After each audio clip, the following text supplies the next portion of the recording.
do the countdown. Yeah, that's okay. And we're live. Welcome. No countdown today. Todd, CJ, and Noah here. Game day 716.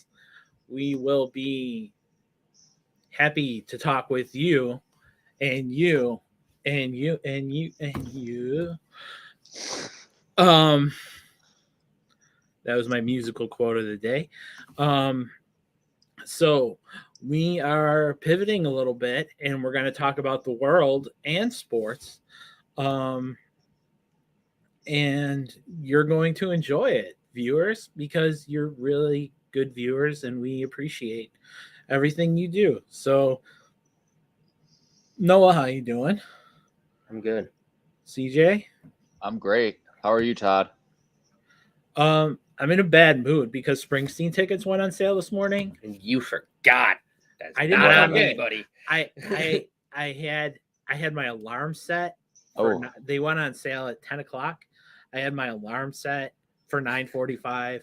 I had like everything going, and like I was totally planned out. And then like 9:55, my boss pings me and is like, "I need you to do this really fast." And I'm like, "Okay, I can do it." Really I was in the room. I was everything already.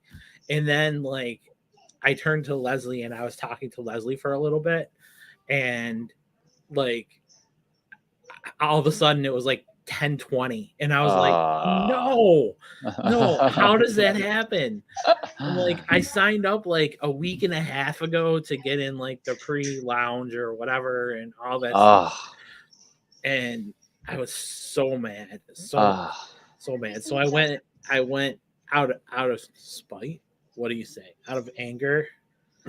I went and bought Jack White tickets and went and bought drive-by truckers tickets. And said, I'm going to some shows. Because I went to a show over the weekend with my buddy Tim, and we went up to Toronto to see an EDM show. Yes, you told me. Yeah, and it was a really good time. But we were both extremely tired. What are you doing? We were both extremely tired after, but it was fun. I bet. Yeah, nonstop moving for like 4 hours or whatever, right? Like, yeah, they came on it. There was an opener who started at 11, I think, and they went for an hour, and then there was like a second opener who went for like an hour and a half. Yeah, that makes perfect sense. And then Dada Life came on at 3. 3 what? In the morning? Yeah. Wow, dude, that's past my bedtime. Yeah, we were like, we're old. Yeah. But it was fun. We had a good time. It must have been earlier because they were only open till 4. Okay, it's probably like 2:45 or 2:30. Yeah. Yeah, they probably came on at 2:30, I think. It was a really good show, though. That was the second time I've seen them, and that was the second time that Tim and I have gone to Toronto to see him. So, yeah, we had fun. Cool. Yeah, this was at a better venue than the last one, so. Did you get offered any designer drugs? I didn't realize I was getting offered any until the next day when I was like, oh, that's what they were saying. It was so loud. Yeah. And like the guy walks up to me and he's like, you're a really serious guy, aren't you? And I was like, yeah, that's just how I am, you know. But I'm enjoying the flow and that kind of thing. He's like, well, you really need to like relax a little bit, you know, like and like dropping all the hints and all that kind of stuff. Oh yeah, and yeah. I was like the next day I am like, I couldn't believe I missed it. But I got asked like at least 10 times if I was selling. Which was really interesting, you know, because at first we were like, they're gonna think we're narcs, right? Because it's gonna Right. be like all these like Young guys. 20-year-olds Uh-huh. and like me and him. But then we're like, but the kids would realize, like, they would like go, they're not narcs, because that's the most obvious narc you Yeah. would put, right? Yeah. We were like, they're gonna like 21 Jump Street this thing, Yeah. you know, like that kind of thing, and put kids in there to do it instead. And so like we were getting offered, and Asked. of course, Oh, being wow. the upstanding citizens we Yeah, are, of you know, course. there was unfortunately no drug taking, no relaxation or better time. But But you enjoyed it. That's what's Matt. That's yeah, what's we had, important. I mean, the music, right? Yeah. It's all about the music all the time. Mhm. So oh, we were gonna blow through some sports news. So Matt Kachuk got traded to Florida. Bleh. He got to Florida. Now, when we talked last week, there was sort of a difference in opinion about how much he was worth and how much his value was. And Noah didn't think his value was very high. And I thought his value was kind of through the roof, and it would take a team to offer a lot. And in the end, I was right by a lot. What did they give up for him? They gave up Jonathan Huberdeau. Oh, really? Yeah, Mackenzie Weegar, who's like a top line defenseman. How old And is Huberdeau? Isn't he old? Is he older now? Huberdeau 30. Okay. That's not bad. And both players are on the last year of their contract. Okay. But that's what Calgary wanted, because Calgary's whole thing is they don't ever want to tank. Like, they don't ever want to be bad. So like if Kachuk wanted out, they wanted guys who were ready, you know, Okay. and good to play. Yeah. And they had to make up for Kachuk and the loss of Goudreau. And so with that, getting Huberdeau, who scored the exact same amount of points as Kachuk last year, you know, was a pretty good get. And then one's we got younger, right? Obviously. what? Kachuk's a lot younger, right? Yeah, Kachuk is 24, and So he that's- signed a huge deal. This was the first sign and trade in the history of the NHL. Oh, wow. So people are, because it gave him an extra year on his contract. Gotcha. And so people are like, well, this is going to happen all the time now. Yeah. Like, why didn't we do that with Jack? Right. Well, he was under a 10-year deal already, so. Right. Gotcha.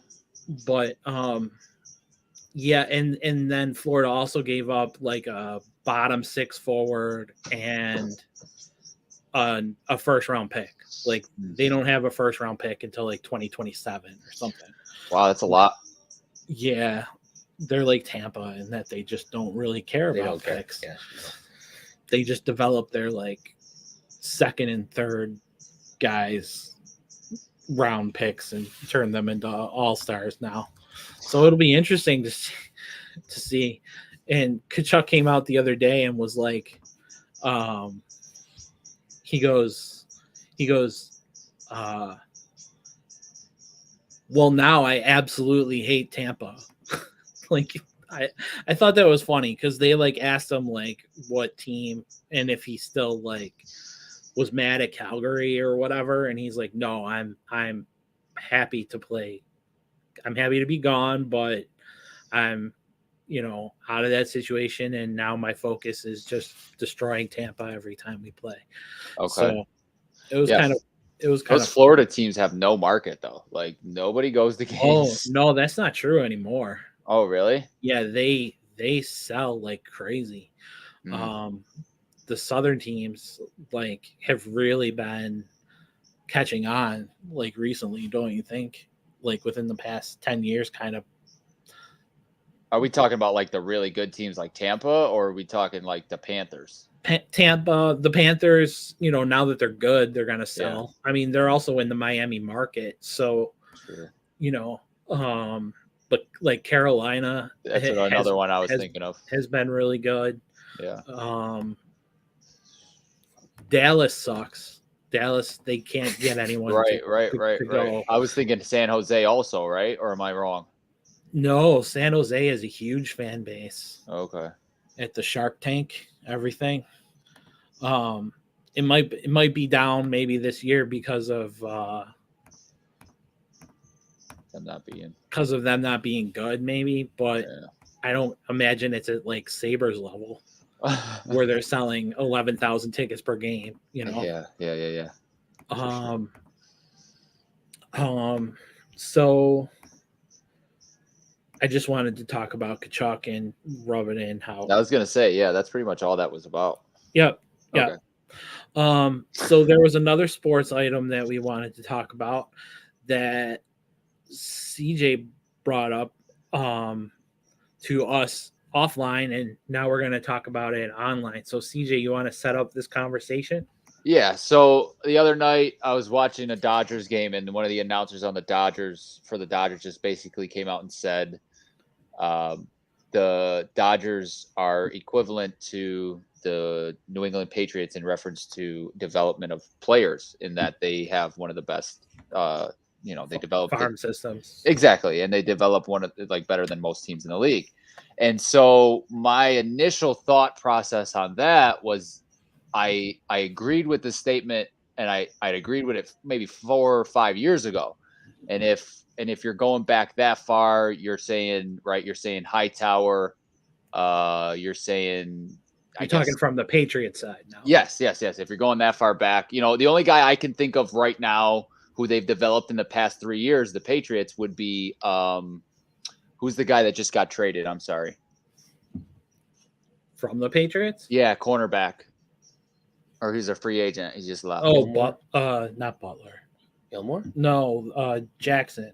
Yes. Yeah. So I would say he's that list for who they've developed and done a very good job in the past 3 years. But besides him, I was hard pressed to think of another guy that they developed in the past 3 years. So I was going to give it to you guys and let you tell me if you think of anybody else. But the opposite of that was, I said to myself, okay, well, we're talking development of players. Let's take a look at the Bills, right? And in my mind, I was able to run through, probably ton of six, guys. 6 to 8 players that I felt, deserved the recognition of being developed by the Bills organization. You know what I'm saying? So yeah, I kind of, as far as I'm concerned, the past 3 years, again, if we go further back, it's a little bit different. But if you're at the past 3 years, can you guys name me another guy that you think of that the Patriots have developed besides Jackson? I'm not going as far back as I've already said. I would say like, McCourty, Hightower. Yeah, not those guys. Those don't count, right? Those have been developed a while ago. I'm talking about just developed from 3 years to like now, basically. Since Brady left. Yeah. Right? I mean, that's kind of what you can attribute it to. I think the only guys I can think of are really it depends on how Mac Jones pans out. Well, there's also Shaq Mason. I'm pretty sure. Was he drafted by them? I think so. And I think he's about I feel like he wasn't 4 years in the game now. So I would give you that if he was drafted by him. Pretty sure he was. Yeah, and their running back is good. Yes. Oh, I'm sorry. That was the other two guys that I had said in the moment was Stevenson and Harris. I felt like their development as far as them. Now, obviously, Stevenson's a rookie, but he looked electric when he was on the field last year. Mm-hmm. You know what I mean? And then Harris has just steadily, taken his place earned his spot and kept his spot. You know what I mean? And so that's hard enough in the NFL. And so I think that, the running backs are another one that they've developed very well. But again, if you go and now, so, the other side is you look at the Bills, right? Okay. So let's go 3-4 years. We're saying, I would say Tre'Davious White, Edmonds, Milano, Poyer, Hyde. And I'm not talking about I'm not saying that those guys weren't great even 4 years ago, but I'm saying their development Well, in the past Boyer 3 and years. Hyde were free agents. True, but I also feel like Hyde has been. So you don't think that you can consider that to be development, even though they've been here for 4 years and like they've developed Well, if into you one of went the that best way, there's safeties? probably more Patriots that I You would think have so? to consider. Who? Give me them then. If I that would changes have it. to. I would have to like look at the roster. Okay. I'm not Nobody pops to your head there. though. No, I mean like Karras was one, but he just jumped to Cincinnati. He was their Okay. center, I think. Okay. I don't know. But yeah, we can stay off of the guys that were brought in even still, right? And, yeah, I mean you have Taron Johnson, right? Yeah, exactly. We're gonna hope Elam works out. I think Oliver has proven that he is a solid starter in the league at this point. You know what I mean? Like, Dawkins. Yep. For sure. Bates. I mean, he's a starter. Bacher. Yeah. Yeah. Yeah. I mean, and it's it was just an interesting. Even to me, it's very McKenzie. interesting. Singletary, McKenzie. Yeah. Gabe Davis. Yep. And so, like, even a lot of those guys that we just named are in the past 3 years, though. You know what I mean? Like, a lot of those guys, talking about Oliver. Have been in the past 3-4 years that we brought them in and they've been playing for. So, I just felt like, are we at the point now where we can say, developmental wise, we are better than the Patriots for the past 3 years? And not only that, how much of a difference does a quarterback make to development of other skill positions or to the development of other positions? In that, if you have a good quarterback, is the focus, can you then focus on other positions and elevate those positions? Whereas if you don't have a quarterback, are you more focused on the quarterback and therefore the other positions kind of, don't get as much attention? What do you guys think? I think when you don't have I know I've said this a bunch of times, but I think when you don't have a top level quarterback, that you should draft a quarterback every year until you hit. And that's in lieu of, say, a cornerback who is rated higher, a lineman who is rated higher. Yeah. Right. So then you are technically. Yeah, I mean, it doesn't have to be a first round quarterback. I mean, you can take one fourth, and hope that he hits. Gotcha. I mean, right? Russell Wilson was a 4th round pick. Mm-hmm. Did you know Brady was a 6th round pick? Did you know Ryan Fitzpatrick went to Harvard? Ryan Fitzpatrick went to Harvard. Chris Hogan played lacrosse. Yeah, a lot of stuff that I never thought about. No. never hear about these things. Never hear about it. No,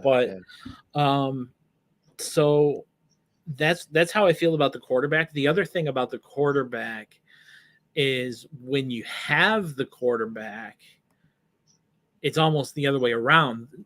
And maybe this is what you were saying. Like, you can focus on the other pieces to develop. That's what I meant. Yeah, I don't know if I said it wrong. No, I may just have heard it wrong. Yes, so basically exactly like you just said. So if you have the quarterback, in my opinion, you can focus on the other positions to kind of bring those positions up because you're not as focused on the quarterback. And in your scenario where you're drafting a quarterback every year because it's a necessity, then in that case, right, you're definitely taking away from other skill positions to focus on. Oh, definitely. Not skill position, but other position or groups to focus on. You're losing a draft pick every year. I mean, that's an asset in itself, right?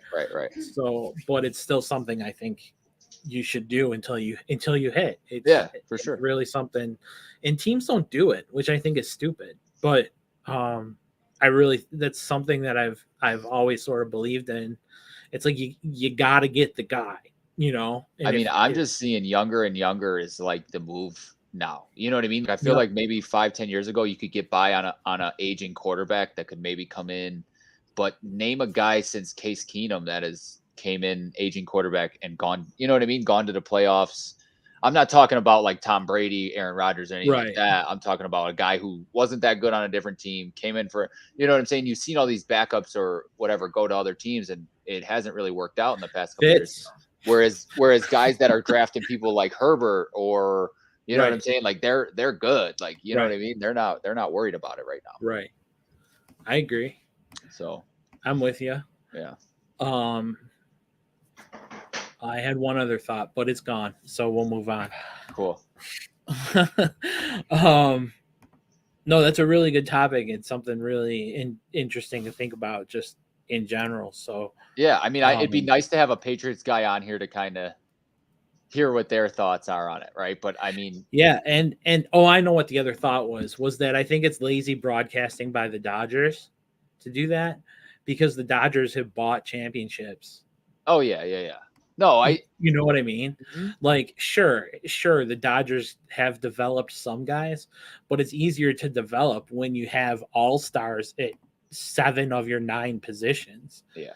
You know what I mean? 100%. And you can go 3 pitchers deep with Cy Young contenders and that kind of thing. But what is good about that, though, in the broadcasting is that the broadcasting is what made us have this conversation, right? So, like, even though their level of like depth, I'd say, is here, right? We brought it here. You know what I'm saying? So, like, that, like, even though that was the catalyst, it still led to a good conversation as far as that. You know? Yeah, but like I think easy. you can do that with broadcasters every single week, like in the NFL. Oh yeah, like Collinsworth, just listen to him.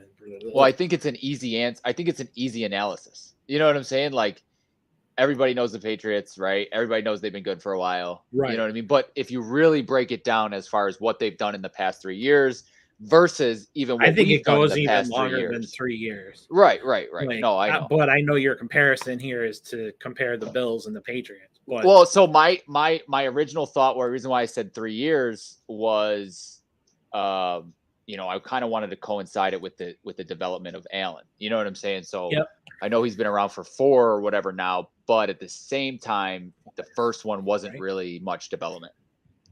Yeah. Yeah, it was throw the ball deep and see what he can do. Let Robert Foster run under the ball. And that's all we had. You know what I mean? That was the only thing. And then get a torn hamstring. Right. Then get a torn hamstring halfway through the game. And then it was go find another fast guy and throw the ball underneath him. And John Brown. Very good. Very good, Noah. Very good. So,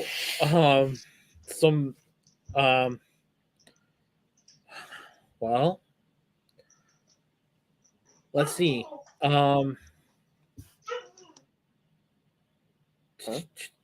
Any other sports news you want to talk about?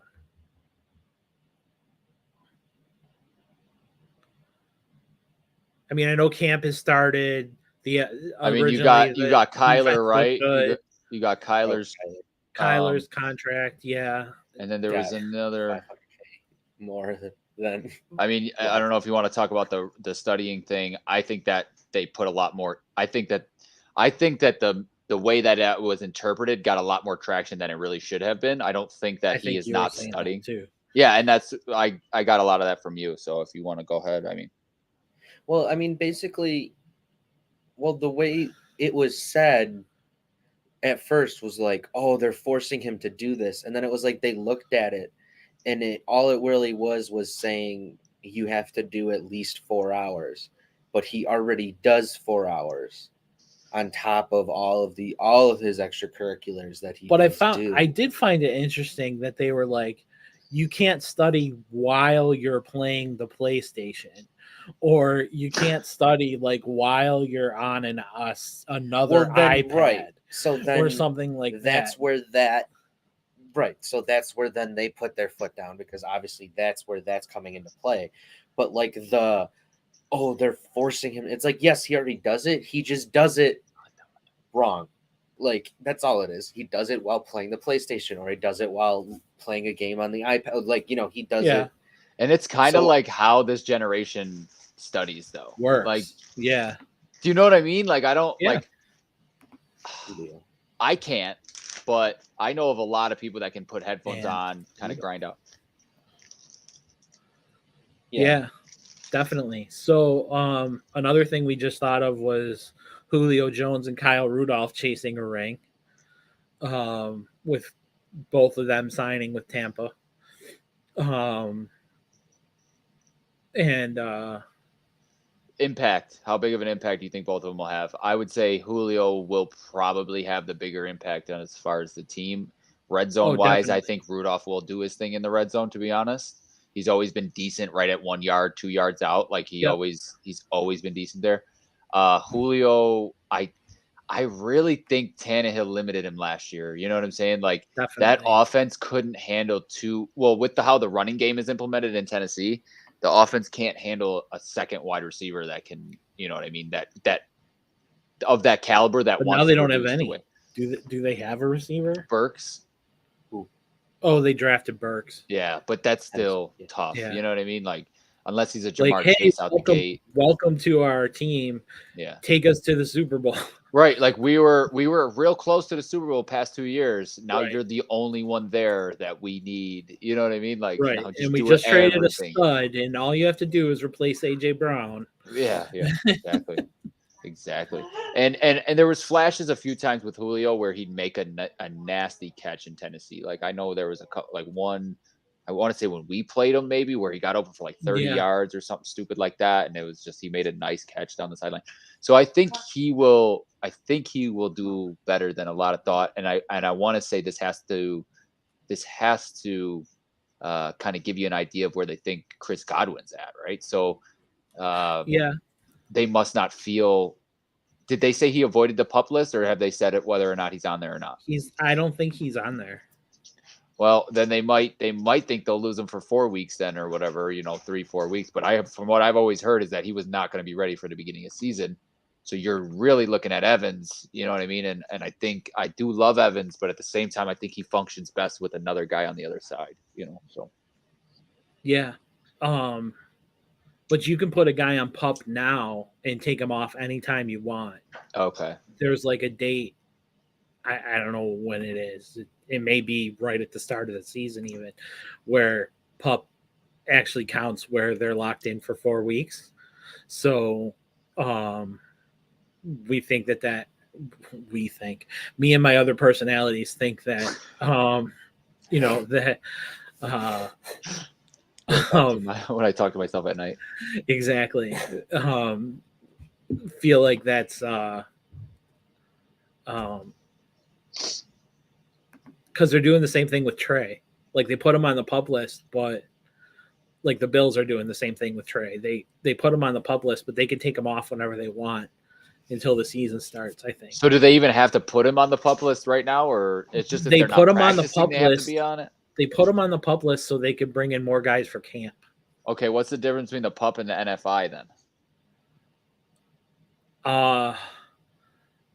Acronyms. I don't know. Well, PUP is physically, aren't they the same thing? But one has a designation, I thought, and the other one didn't. Like as far as like non-football injury list acts similar to the PUP list, with the main difference being that it's reserved for players who suffered an injury in a non-NFL setting. Okay, so PUP is for guys who are recovering from an injury that occurred during the season. No, it's not. NFI is for somebody who got injured in like a car crash. That's why Roger Saffold is on the NFI but not the PUP. Right. Because he didn't get a non-football injury. Right. But it's basically the same thing. They're hurt. Yeah. Right. But yeah, it is the same thing. It's just it's all about liability, I guess, in that how they got hurt. Right? Yeah. I think it's also how they get paid. Yeah, it's liability, right? That's what I mean. Yeah. So when you designate that they weren't football related, right? Then their liability and the amount they get for being hurt will probably be a lot less, right? That makes sense. Well, because in reality though, like who wouldn't get in a car accident and then just go to practice the next day and just kind of fall on a field? You know what I mean? Like and just be like, yo, I'm hurt. Like I need to get paid. Nobody would know about that car accident unless you told someone. You know what I mean? Or like, or you're playing football with your sons or something. You know what I mean? Like, I don't know. That's a good point. Yeah. That's a good point. Where do you want to move from here? It's up to you. Up to me. Ooh. So,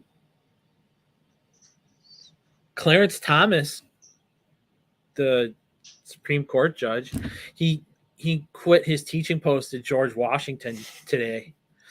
Wow. Huge deal because people have been calling for him to do that, especially with his crazy wife. And so it's really I don't know, like, where do you stand on this? I think it's funny. I think it's he probably views this, him and his wife, as taking a stand. And I mean, I don't think anybody can view you this do as you, buddy. Like anything but a move to like kind of get out of the spotlight or to Out of the spotlight. out of the spotlight, but also like to me, when you step down from the position you're at, you're almost admitting guilt. Like I don't want to say all that. I don't want to go that far, but like, whereas I think taking a stand would be like, screw all those people that are telling me what to do. I'm gonna do what I think's right. Speaking of people who are saying screw everything that people are telling me what to do, Nancy Pelosi is still planning on heading to Taiwan, even though Joe Biden has told her not to.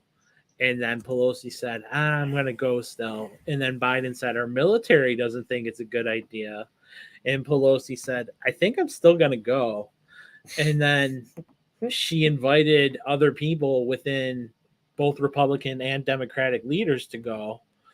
And they were like, I don't think we're going to go. And then China came out and said that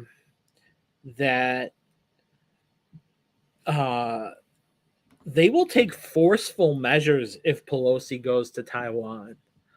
And that doesn't seem good, because we're not winning the arms race anymore. China is. And like, that seems like a bad idea to me, and I don't know why Pelosi is pushing this.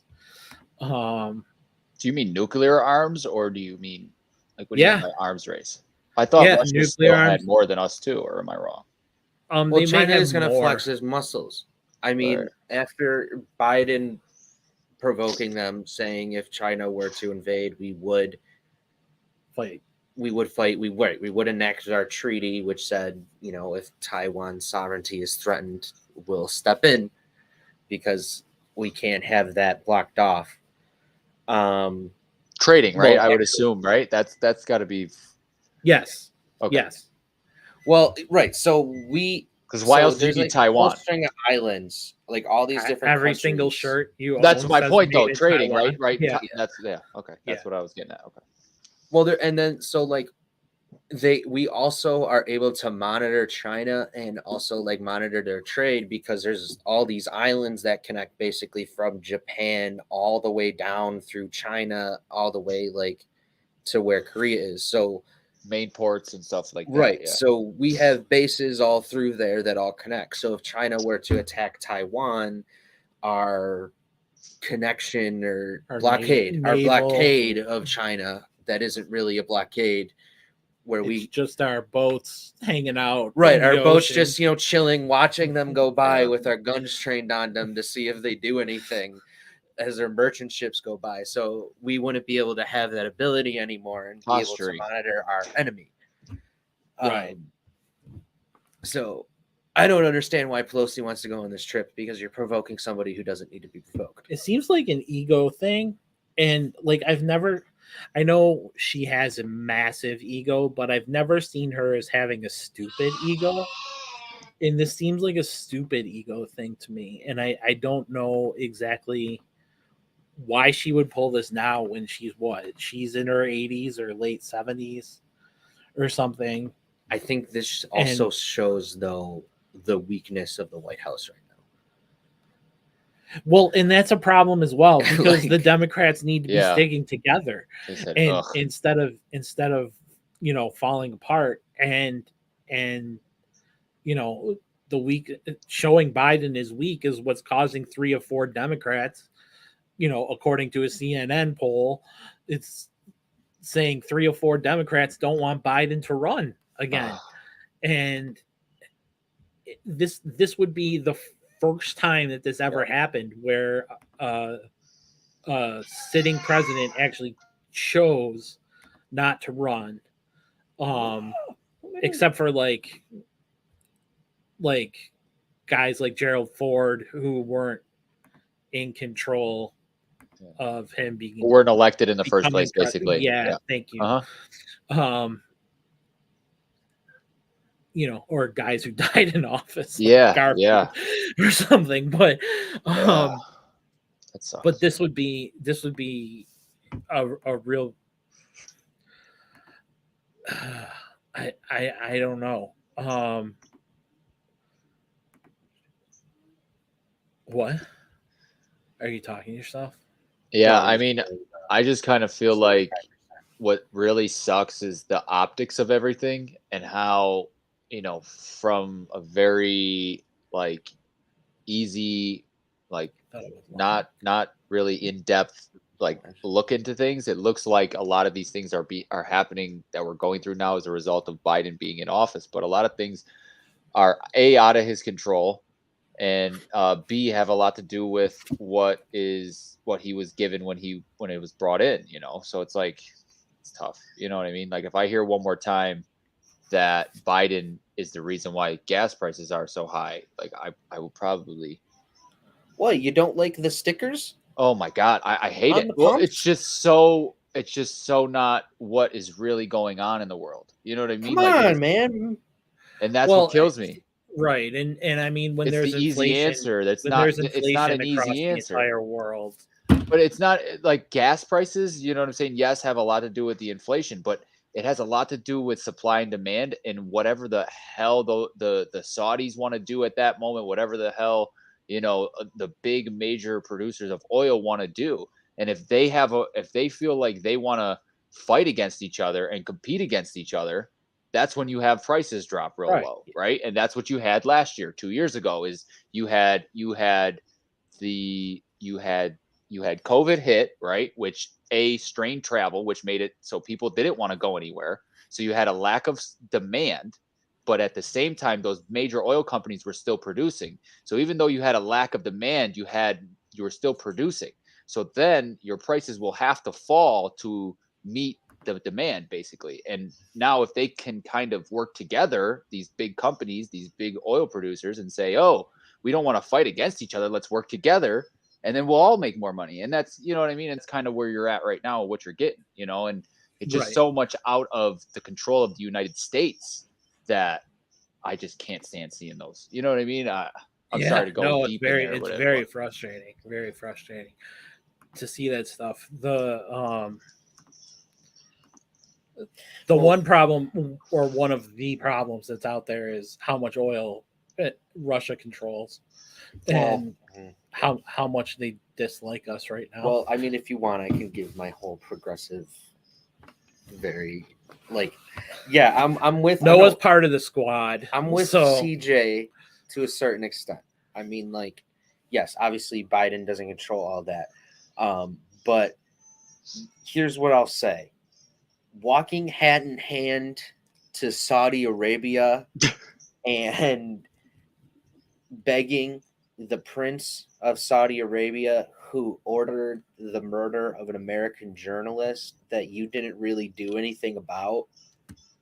Well, the murder didn't happen on Biden's watch, right? Okay, but Trump didn't do anything about it either because he's corrupt and he was fine with it. And then Biden goes there and they talk about it for 2 hours in their 9-hour meeting. And then that's a long time. And then they go, but nothing came of it besides them saying you did it about it. Right. Biden went, so you did it, and we know. And he went, no, we didn't. No, he probably went, yeah, no, we did. No, he said, no, I think you have your facts wrong. Yeah, okay. But anyway, and then Ukraine was a mistake because the ruble is worth more than the dollar. So, but what you could do to counteract that is you could remove the sanctions that are currently on Venezuela and Iran. You could actually join the Iran deal that Biden promised he would join and still hasn't done anything about yet. And you could lift the sanctions on Iran and Venezuela, which would open up a new oil market. But we don't want to do that because Iran and Venezuela want to sell it to us. Right. So cool. We have to pay $4.50 a gallon now. Well, the other option is to open our own wells. Yeah. I Well, mean, no, the reserves. other, well, yes, but we would be saying we wouldn't be opening them and selling the oil. We would be saying you can't sell the oil out of America. We're keeping American oil here to sell to people which here. we've done numerous times in the past. In the past, yeah, but they haven't done it now. No. I was just saying it's an option. So Yeah. So moving forward, yeah. So gotta cut that one out. Joe Manchin made a good move today. He agreed to the climate and tax package that's been on the table and the Democrats have been fighting for almost a year, I think, that they've been working on this. Manchin said that this will take he's now taking it because it will cut inflation. And he got more facts and figures, and so Manchin is now a good guy for this, at least. He's not a dino. So a very good news on that, in that this really should get the package through, unless cinema does something really stupid. But I think it'll get through anyway. Well, she decided not to make a comment. She's It's made so a vague though. Like it doesn't even really explain to you what the bill, like what it's funding. Oh, I have it right here. Noah has this. Here, look up on your screen. Because Noah's gonna go off about this one too. Where did you get this from? Twitter. It's Twitter. I know, but where's the original source from? Oh, it's Greg's. This guy's legit. Okay. All right. Yeah, this guy, Greg Sargent. Okay. He's because the articles I'm reading say they got the numbers. They'll show the numbers, but they don't say exactly what programs, like that energy and climate. What does that mean? You know what I mean? Unless is this what it's showing you down here? This is what it's showing you. Yeah. Okay. Yeah. So we don't specifically know. I mean, unless we were to read the bill, obviously, but we're not going to sit here and read a 200-page bill. Basically, what's going to be funded is improving energy within houses. Who knows what the hell that means? It means switching to solar.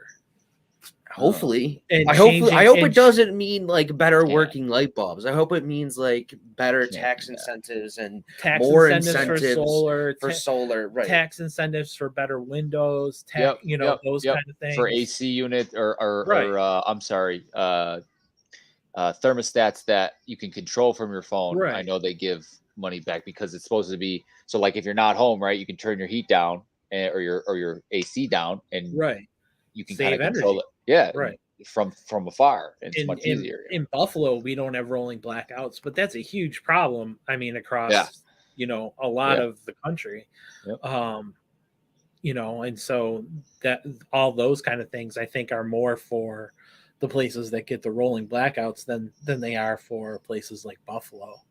I mean, I still think that like electric is high here considering where we are, but yeah. Electric is high. I agree, but what's your stance on like wind power? My stance on wind power is you need the wind to do it. You know what I mean? And I get by the lakeshore, okay, but I don't know if we produce enough. You know what I mean? It's always windy in Western New York, though. Like, yeah, it is. True, it is. True. It's always. But you're saying having one everyone has one in their backyard, basically. Is that what you're saying? No. I'm just talking about like the massive wind turbines and that. No, okay. So you're saying a field of massive wind turbines, like hundreds of them, to run a whole city. Yeah. Well, you could also put them out in water as well, like out way out in the middle of like an ocean. And have it run that way as well. Yeah, I don't think there's enough, like, to me personally, I don't think there's enough, like, against it to even say, like, Like, what would be the bad? Like, what would like to me? You're What would you find bad in that? You know what I You're mean? disrupting nature's. They don't look great. I mean, maybe okay. That's what. I don't That's care what. about that. I don't. That's That what. doesn't. The big thing is you're disrupting the nature's. What is it? Nature's. Nature's nature. Nature's Oh natural. yeah, right. People are gonna be like, "Oh, you're disrupting bird patterns." And Yeah. Right. But like, we have airplanes. But Right. that's not. Yeah, I know. Right. And birds disrupt airplanes too. Right. And it's not very. I don't even think you're. I don't know if you're killing that many birds. I thought they did studies on it and like Yeah, they did. that They did, wasn't and as said bad. it's really not disrupting bird patterns and Right. that kind of thing. Because But birds also have like enough of a brain to be like, "Oh, I'm not gonna fly directly into that thing right in front of me." Most of the time. Yeah. How do they get around everything else? they do fly into windows. I know. I mean, that's why I said most of the time. Yeah. But it's stationary though. You know what I mean? Yes, it Yeah. rotates, but it doesn't rotate at any different angle. It just stays in one circular. So I guess stay the away from- difference between putting it in like the ocean, you may be disrupting ocean life more than. But what does more a than- bridge do? You know what I mean? I mean, as far as what you're gonna get at from an electric from a fan in the ocean. Here's the thing with renewable energy is like it's not ever going to be perfect. Because like, yeah, we're gonna have days where there aren't sun. We're gonna have days where there aren't wind.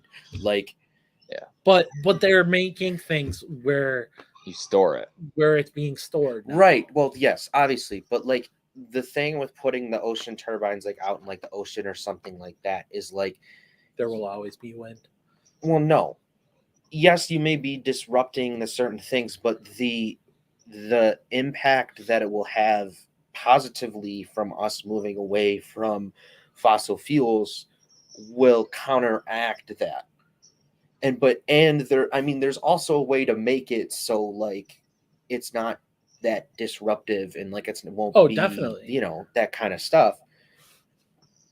But I mean, are you not convinced that anybody who is going against this is not heavily funded by like the oil industry? Like, you know what I mean? Like, I don't. No, I think there's that group, and then there's the environmentalists, right? Do you think the environmentalist is that high that you're telling me that you're telling me that you're telling me that the environmentalists feel that this isn't progressive. Putting up a fan, right, is going to be more detrimental to the environment than climate change, than the raising of temperature over the next 20, 30 years? Well, I'm saying, what's the worst evil, right? Here's the thing that I see a lot about environmentalists is they worry about what's directly in front of them. And they don't always see the bigger picture. Okay. Like they look more at like what's happening now to animals. They're putting up wind turbines. This is gonna disrupt the birds. Oh my, and like it's the same with like the historical societies who didn't want to take down the friggin' silo. Right. When it's like just destroy the thing and put up a hotel. Yeah. You know what I mean? Because silo that's already broken. Silo that's already broken. Right. That got destroyed during the windstorm. Right. Like, yeah. And they're like, oh, it's a part of Buffalo's history. Well, you know what? You could just keep one. So was the odd. Right. So was the odd. And I'd have rather kept the odd than the silos. So I don't know. We have Silo City. We have, the silos out in Right, you did stuff with the silos. Like, if you want to make, like, we have the plaque. Like, it's fine. But it's not even the plaque. It's they have silos that you can tour. Yeah. You can tour the inside of silos. Why do we need to like keep holding these buildings and like doing all this stuff that like, because it was built 100 years ago? Well, 100 years from now, is somebody gonna sit here and go, oh, well, the Hilton downtown is a historical, whatever, and high mark. Yeah, whatever it is they talk about. Right, they're not going to knock down the high mark because the historical teams are going to be like, wait. Right, it was built in the 70s. It was the Ralph. Like Buffalo hero Ralph Wilson. But like, well, he's done a lot for Buffalo since he died. He's done more for Buffalo since he died than it's because than he did when he was his alive. Family took over the fund, right? And so they actually started spending the money. They're like, oh wait, he had right. probably hundreds of millions to billions in his name. You know what I mean? Like, and then once he dies, it's like, oh well, we already have a lot of money. You know what I mean? So like, yep. He just became old and didn't want to spend his money. He never wanted to spend his money. Yeah. Like, that's why the Bills sucked for so long. Yeah. I mean, that's why guys like Cookie Gilchrist left. That's why they traded OJ. That's why, they never really went after. I mean, that's why they traded Daryl LaMonica, because they had Jack Kemp.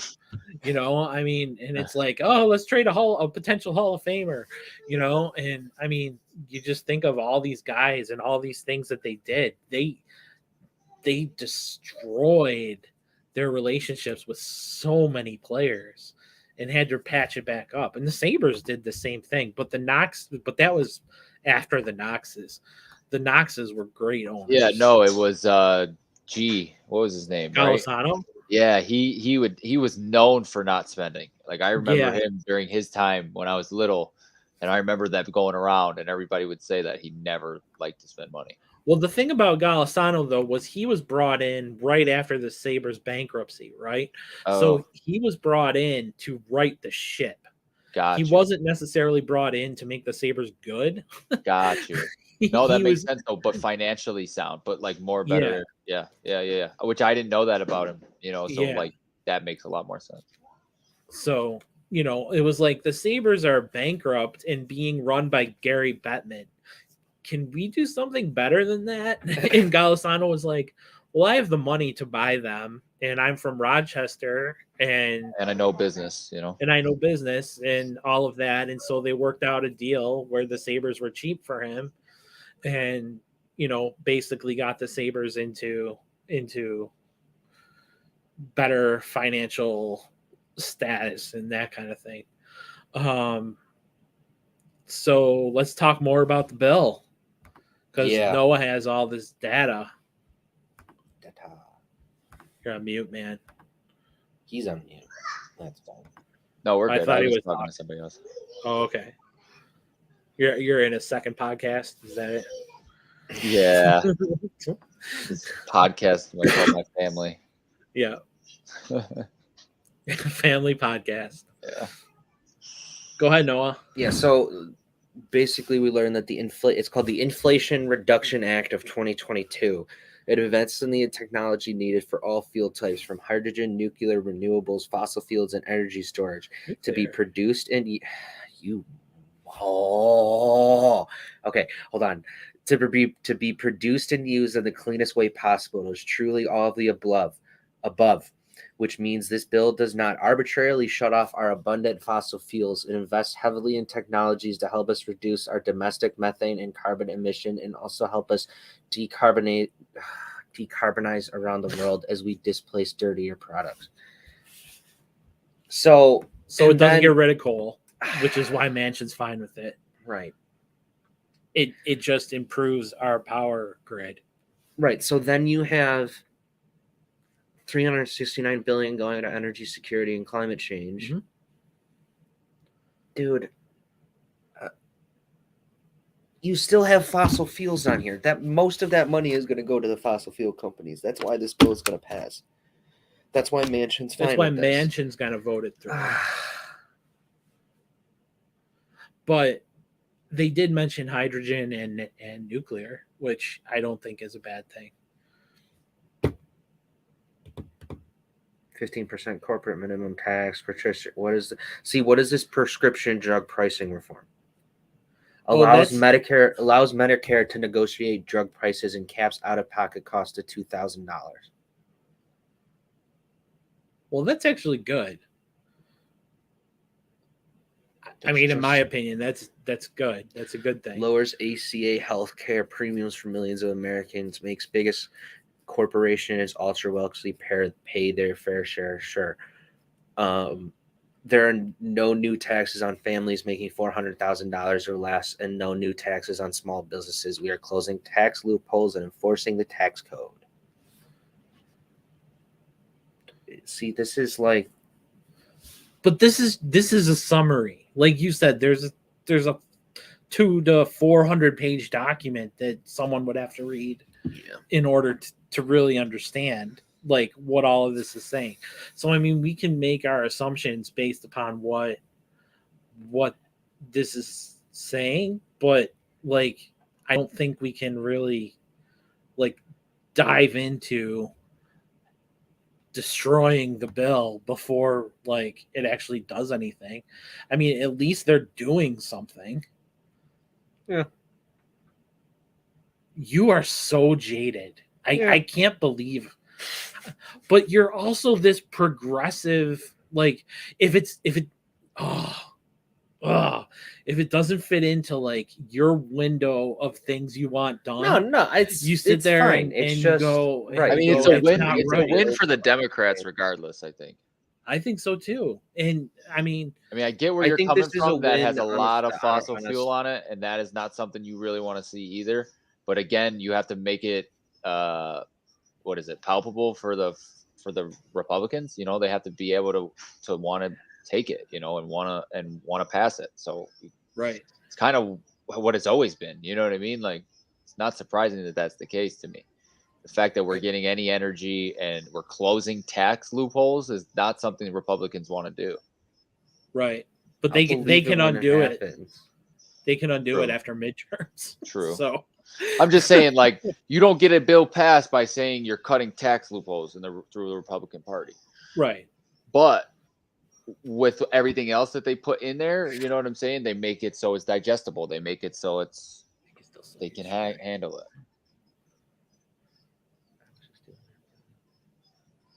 Yeah.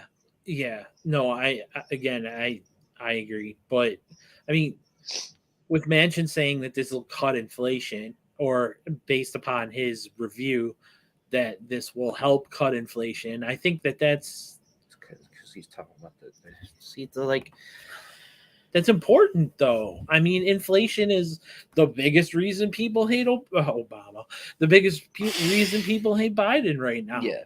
Right? I mean, no, I mean this is a step in the Biden right still direction, has but like the problem a with year it, and a half to turn it around. I mean, he's got two and a half years to turn around the opinions on him, and there's like a long.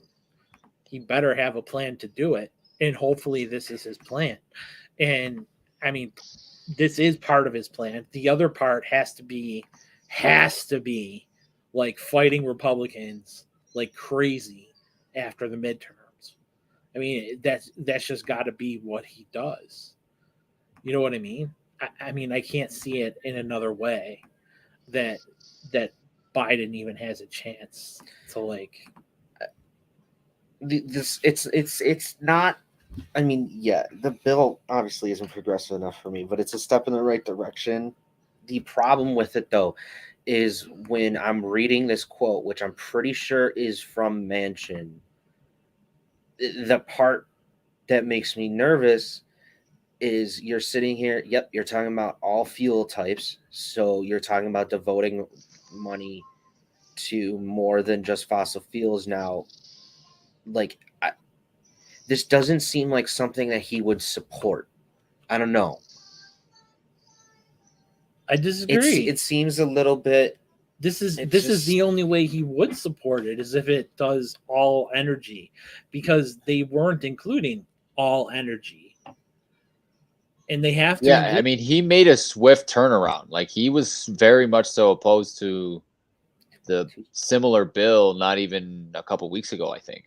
I just don't trust him. Well, this bill has been back and forth. Well, they've adjusted though, is for what a I'm year. saying. For so a he year. was against it. I mean, they've been rewriting it and right, and then they added things to it, right, that. and that's my point. So they added things to it, and then it turned into inflation reduction. This is the This is the initial energy package that they tried to pass, and Sinema and Manchin wouldn't vote for. Right, and then now it's changing to the Inflation Reduction Act because now there's inflation.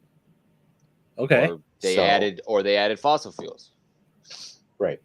Right. Well, they reduced how left and like how far that bill went, really, and they added the 300. They took money out of the bill and added the 300 billion on deficit reduction, which means you're just paying loans. So cool. Why are you adding that on to whatever?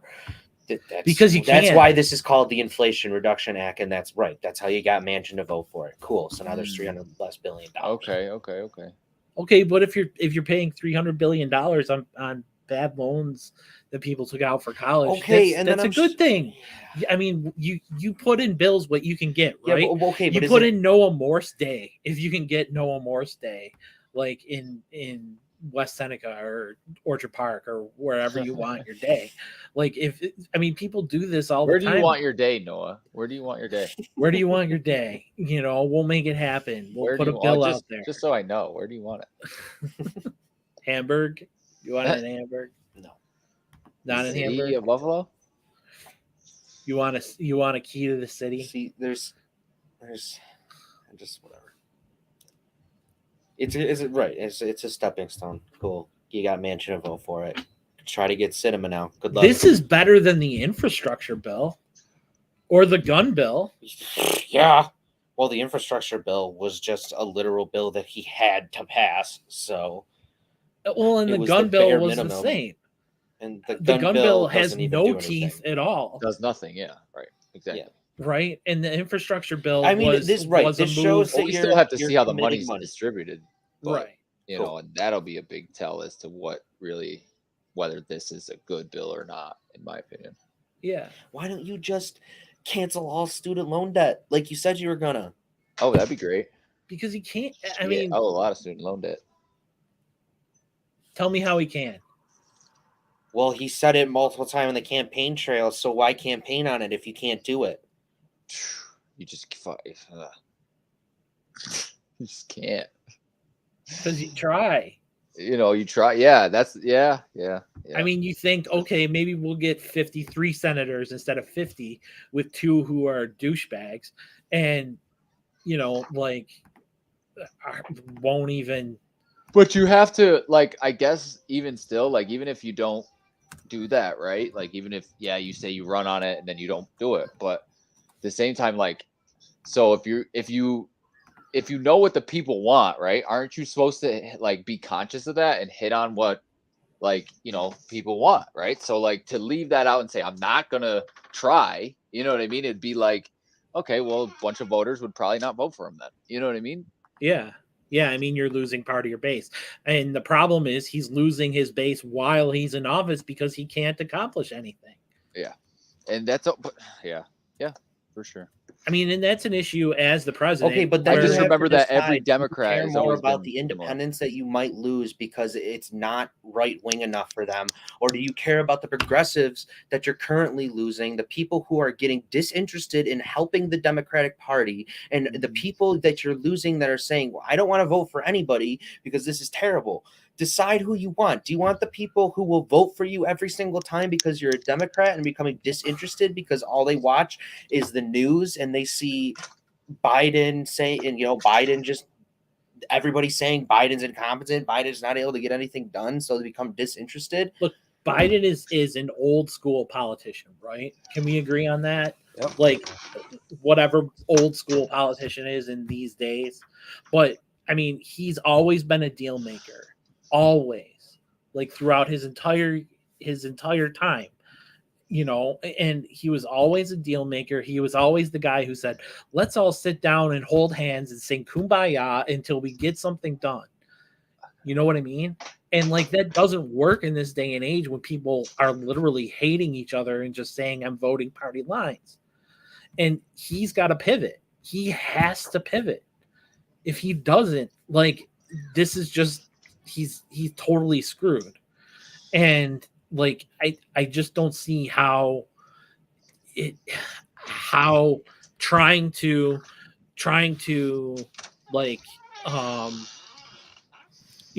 West Wing it, right?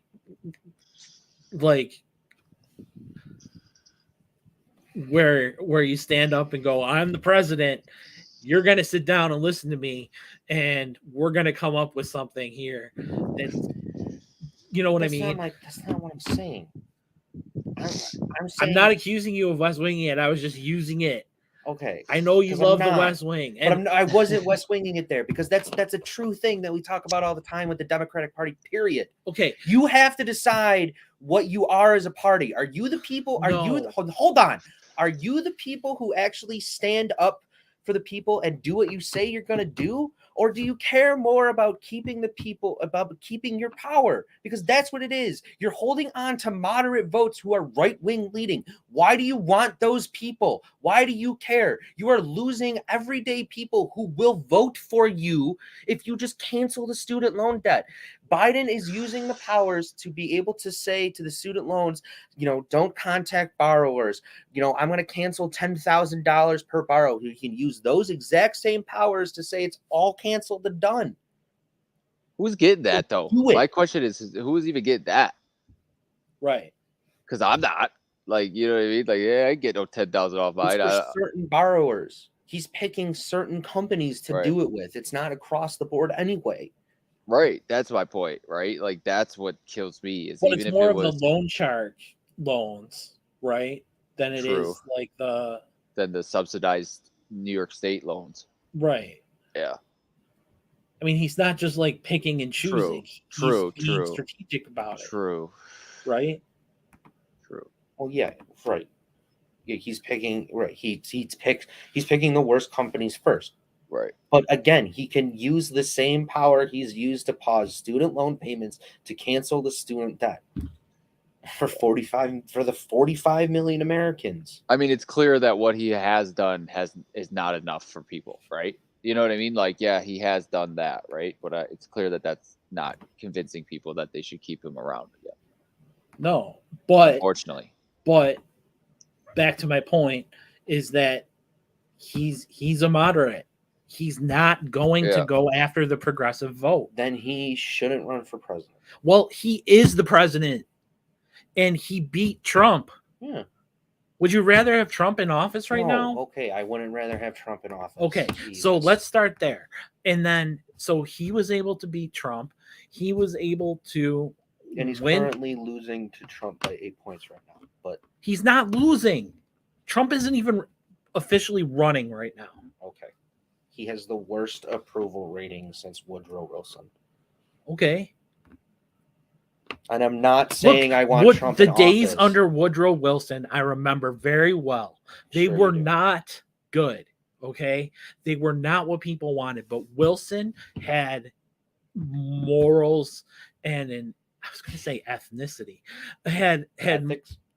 Yes, ethics that a lot of these presidents today don't have.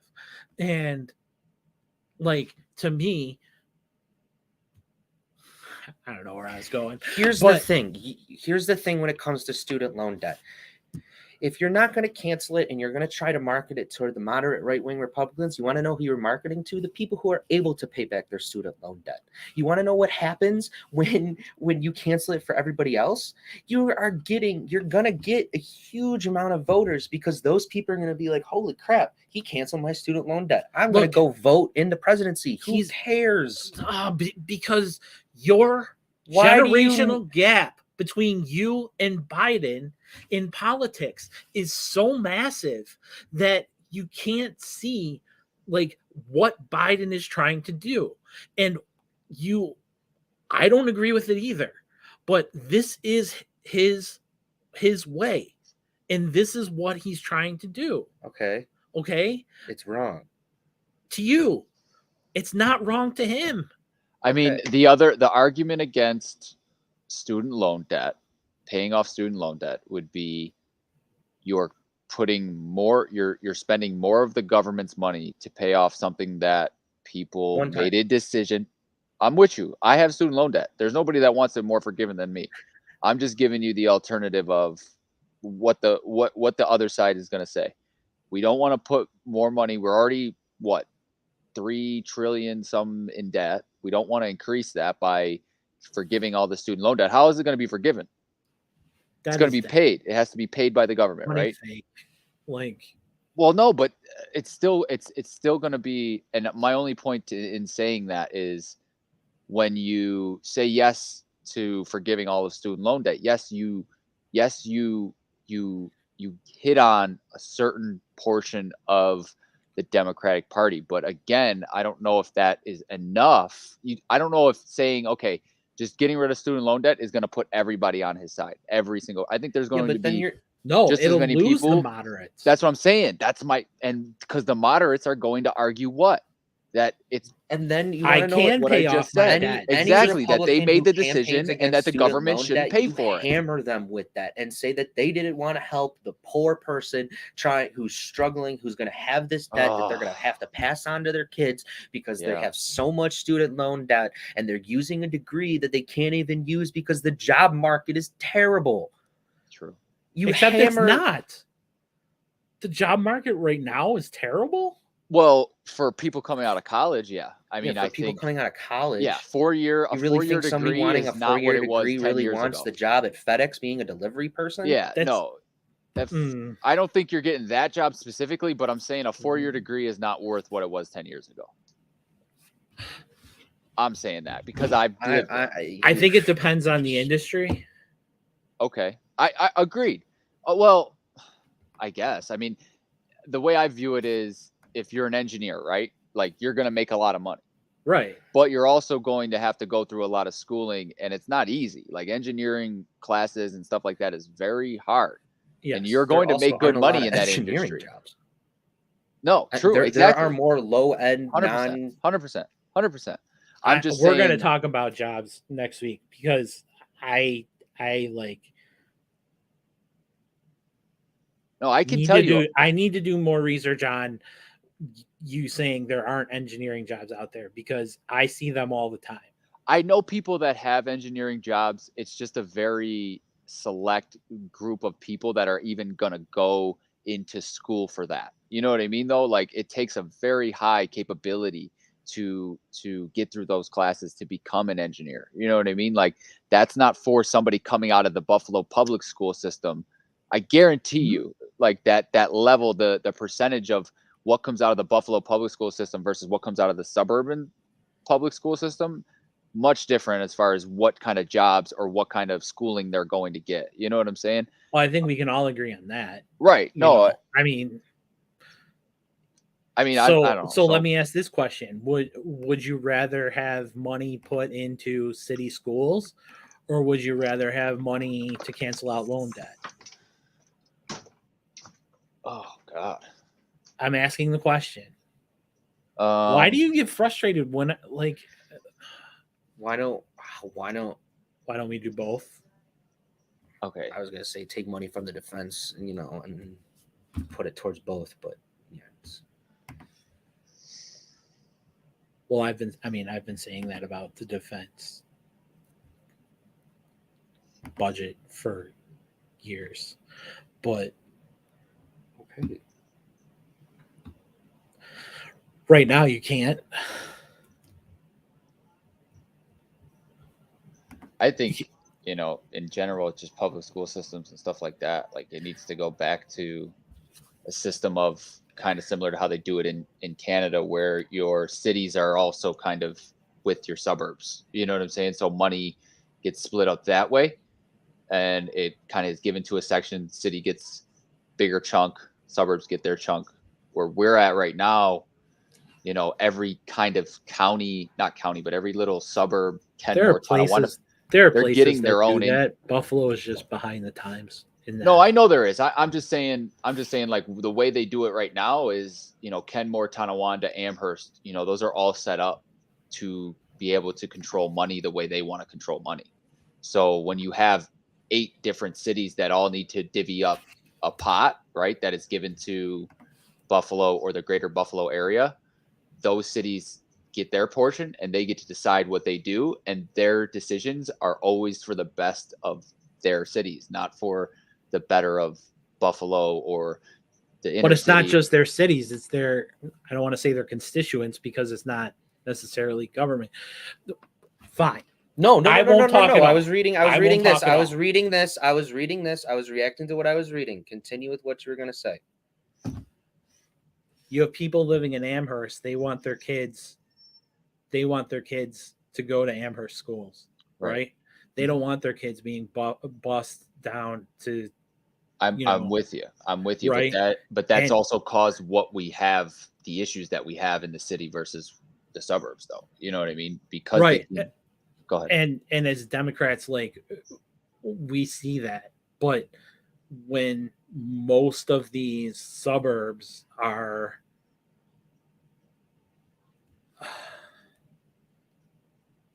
selfish and and I mean, we live in probably the most selfish country in the world, Well, right? that's what it is, though. But that's my point, though, is that these Amherst and all them are only created so that the people in charge there can control the money, not the mayor, not whoever's running it in the city of Buffalo. It's so that they can control where their money goes, and that's what it really is. That's why you've created boundaries. That's why you've created sections of the city that are supposed to be better areas, right? Because they can control what they spend on, whether that be roads, whether that be schooling, whether that be, it doesn't matter.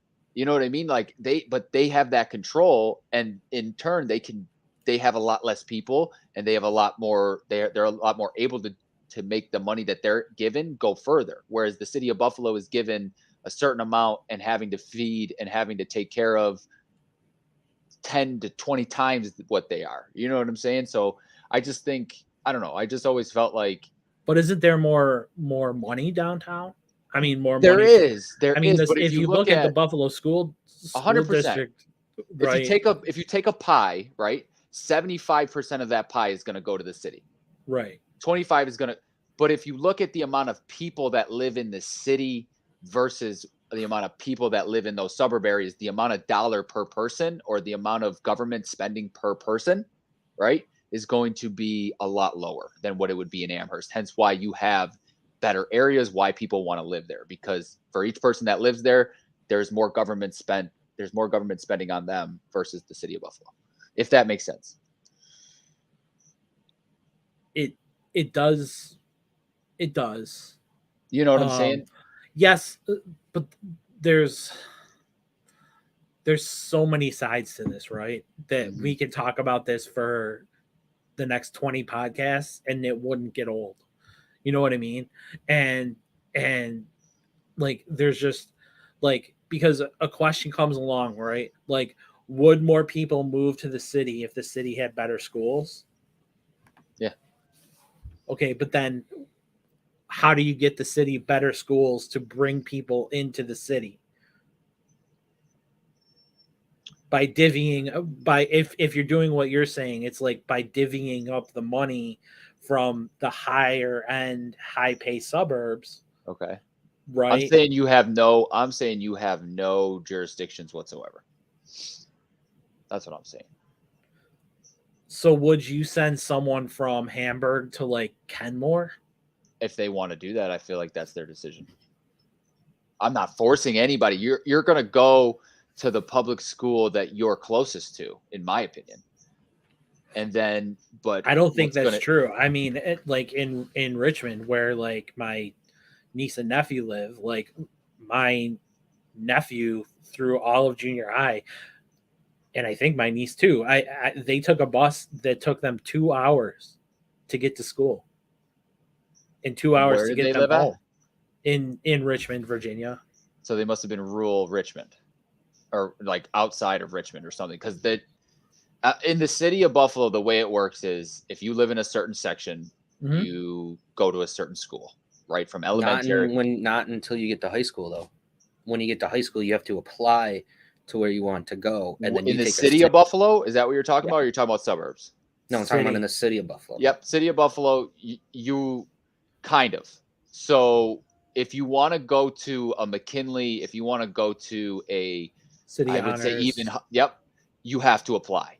If you do not, if you apply and you do not get it, you go to whatever school that you are assigned Well, to. right. So when I was right, so when I was going to McKinley, I had to apply. Had I not applied and had I not made it, I would have went to Bennett because I'm in the North Buffalo area. That is the closest school to where I am. My only point is that if you get rid of these lines that are separating, you're blurring the misconception of there being one area better than the other, and also you're going to have a more even keel of schools being more leveled out, as opposed to them being where they are in the suburbs and where they are in the public schools. I have a tough time believing that people will just say everything is rosy wherever it is. Well, I'm not saying that they'll say that. I'm saying that they'll have no other option. I mean, at the end of the day, they can say what they want, but if you're splitting the money up evenly amongst each school in the greater Buffalo area, then not one school should technically be any. If every teacher is paid the same amount, then technically not one. Am I wrong?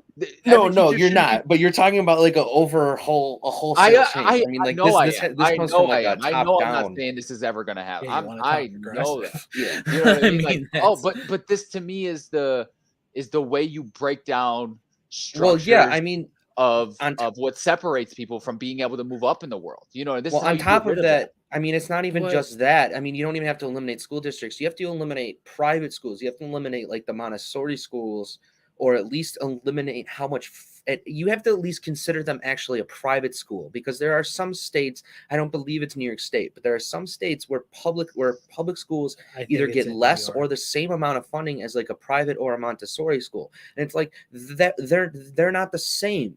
Because they also have private funders. Yes. Like those are the schools that have like the dads who get the plaque on the wall because they donated $1 million because their kid goes there. Like that's not the same like as the Matt Gates Auditorium or whatever. Yeah. Or the Matt Gates the Matt Gates boys locker room. Home equity. I mean home the economics. Boys and girls locker room. Yeah. That's not the same. So I think you also have to do that where it's either private schools and they get private funding and they get nothing from governments, and the government money goes back into funding the public schools, or you have to change how the money is distributed. You know, private schools, I think that's part of it is private. You have to eliminate how much money private schools gets, but you also have to change the way the money is distributed. So like a Hamburg school district shouldn't get more money because they have more kids and more passing and they're able to pass more, because if a school like Bennett got more money or these Buffalo public schools got more money and were able to put more money into the kids per pupil and invest more in the classroom and invest and keep kids retained, you would have better grades. You would have better kids passing. You would have a higher graduate rate. Okay, but the other thing here is like we're talking about schools as if every single kid should get the same education, right? And how is that fair? Like if you're teaching a kid in every kid shouldn't. I mean, you can. But if you still have your special programs and everything, but like. Jackie's sisters didn't have AP classes in middle school, but I did. Right. But they didn't have the AP classes because they couldn't pay for them. So why not be? So why does a kid in the Buffalo middle school get less of an opportunity than I do? Because I went to a Hamburg middle school that gets more money. Exactly. Dun, dun, dun. I'm not even talking AP though. I'm saying that someone who lives out in North Collins or in farming land, they have different classes than someone who's going to have in the city or someone who's going to have in Hamburg, right? Why would they have different classes? Yeah, not your common core, like not your core classes, but like you're gonna have those. Well, you'd still have a New York State curriculum that they have to That's follow. what I'm talking about. I'm saying not your curriculum, but all of these schools have specialty classes. I mean, think of like all. Well, yeah, but why wouldn't you want to get more funding so the kid who goes to Bennett or goes to City Honors has the ability to do the same thing as the kid in Eden? I mean, what if this kid's never? I mean, this might sound stupid, but like, what if the kid's never seen a cow? Why can't he take the field? Why can't his school take the field trip to go to the same farm that the kid in Eden goes to do the specialty class? Why are we limiting those kids from having the same ability? Why can't that kid go to BOCES? Why can't Buffalo Public Schools have the same connection that the Hammer schools do with Potter Road? Well, yeah, I mean, they do. I know this stuff, but I'm just saying a general. But even still, you know what I mean? I understand what you're saying.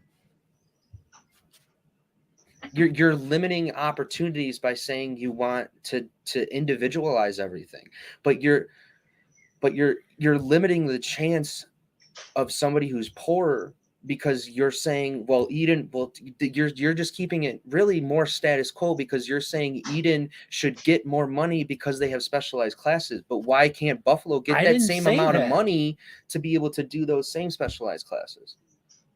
So you think Buffalo should have like a farming class? I think the schools should be, I think there should be a type of decision on what the type of schools should be, but I also don't think that. No, if you just break it down in an AP or non-AP, they have the opportunity to have AP classes in suburbs. They don't have it in the public school, right?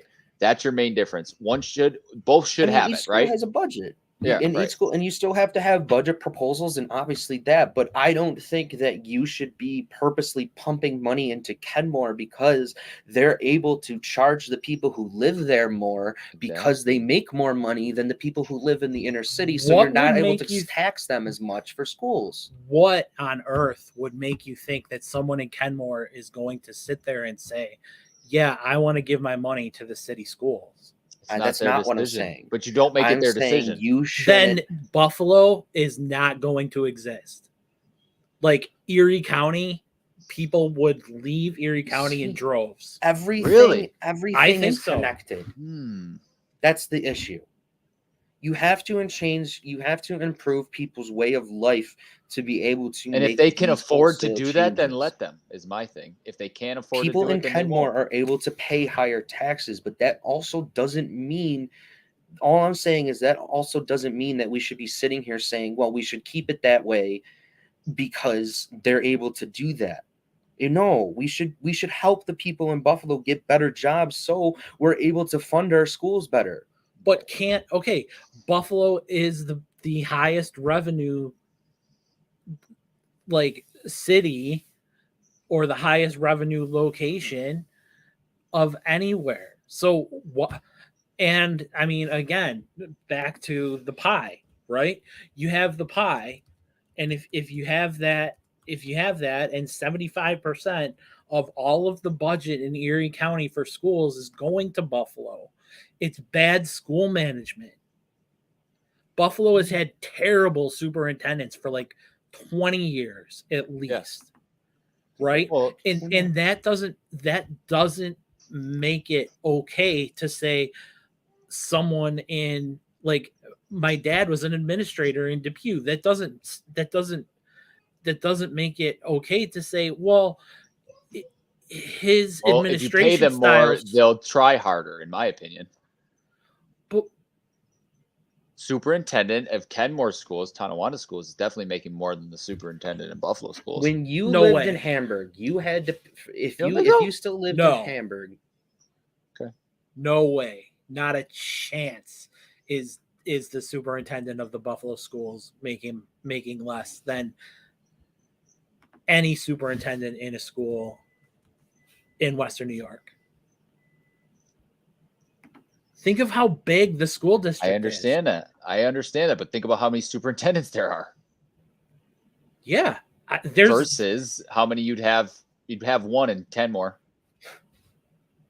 And he'd be the top guy. And he'd be sought after. So you're telling me that's a higher position, in my opinion. Who wants to be a superintendent of one of these suburb schools that actually has something to show for what they've done over the past 10 years? It's not a higher position because that person, just because you have more people under your control doesn't equate as a higher position. But that person applied for that job. That person applied for that job because they felt that they could make a difference in that area. And the person who applies for the Buffalo superintendent, you're not just picking them out of a hat. No, but you're saying that these are the people who can handle this. Like, do you really think that, like, the superintendent, let's go back to Eden, that the superintendent of Eden can sit there and be an effective superintendent in the city of Buffalo? well, we need to have a conversation then, I guess, of what I'm referring to when I say the suburb schools. I'm not talking about how many, what is the population of Eden? 5,000, 10,000? Yeah, probably. Right. So like, no, I don't like, theoretically, no, that doesn't make sense at all. That Eden, such a small suburb like that, would be more prestigious of a job than say a Buffalo public school in superintendent. But that's where it differs, because to me, if now you're talking Tonawanda, or you're talking city of Tonawanda, or you're talking Amherst, then I think you're talking a little Williamsville. I think you're talking a little bit different than Eden. But I get Even what you're so, saying. I don't think I can't imagine that it's even remotely close. I mean, both of my parents were teachers, so I could definitely ask them, and they would. My mother taught at McKinley, Riverside. My father only Kenmore West, so they would know, like, whether the superintendent of West, or of the Kenmore, Tonawanda, whatever, Tonawanda, made more. They would know that. You know what I mean? So I could definitely. I mean, check that my parents would too. And I mean, Noah could ask his mom, but I mean, there's it's an interesting topic, and like you said, my father was an administrator at Depew, and like my mom was an English teacher at Springville for however long. So I mean, well, no, because we all come from similar backgrounds, So if the superintendent's not making more, or if the superintendent in Buffalo is making more than the superintendent in Kenmore, who's making more? Like, which teacher is making more, Buffalo or Kenmore? Kenmore. Okay. All right. There's a difference though between teacher salary and superintendent salary. I mean, the superintendent of Buffalo is basically running a corporation. So I want to interject here, because we're in my opinion. I mean, that's I mean, it's just so big. Non for profit. Yeah. Right. So there are 34,000 students that attend Buffalo Public Schools. For Hamburg, there are about 3,400 students. Okay, so that's 10%. Yeah. So the city of Buffalo, this article is from 2021. It's from September of 2021. So the city of Buffalo's contribution to the school system this year is $70.8 million, an amount that has been pretty much the same over the past decade and a half, and having been increased by just $500,000 4 years ago. Okay, so when looking at the amount of money that Hamburg gets from just school taxes, they get $39 million. Okay, so that's they get that just from school taxes. That's because people are willing to pay it. Yes. People are willing to live in a house in Hamburg. So if Buffalo Public Schools I'm going to play right off of that. So if Buffalo Public Schools need more money, why don't we improve Buffalo, try to improve people's lives, get people to move there, and get more money into Buffalo Public Schools? In the last people count, whatever it's called, census. Thank you. In the last census, Buffalo, for the first time in 100 years, had more residents than less. Yeah, that's good. So Buffalo is making improvements. It's a start. Yeah, it's a start. So I'm saying, when you're sitting there, how much you want to bet that those people are the same people that are choosing not to have kids, though? Or okay, well, that's a different conversation. No. I'm just saying the people that are choosing to move into the city of Buffalo are not the ones that they're not bringing their kids there, unless they're going to like private schools, or you know what I mean? Because Buffalo's scary. Right. Well, schools are just known not to be good. Right. So why don't we fix it? Why don't we make Buffalo not scary? I mean, I know you want to cut the police funding too, right? And I mean, how are you gonna make? What do you want to do then? Do you want to just keep everything the same and just marginally change things every 50 years? I mean, why can't we do stuff? Why do you not want to fix this stuff? Why can't we want to improve the people's lives? There are so many more schools. Why does Hamburg get $40 million, which is more than half of the city of Buffalo's entire budget for 34,000 kids? That's my point. There's no way that's the Buffalo budget. I'm sorry. The city of Buffalo contribution to the school system this year is $70.8 million. That's not the budget. That's what the city is giving.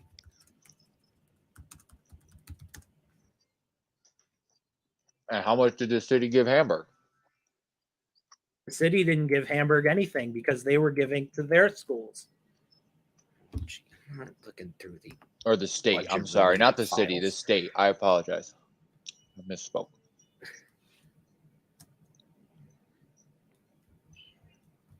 Come on.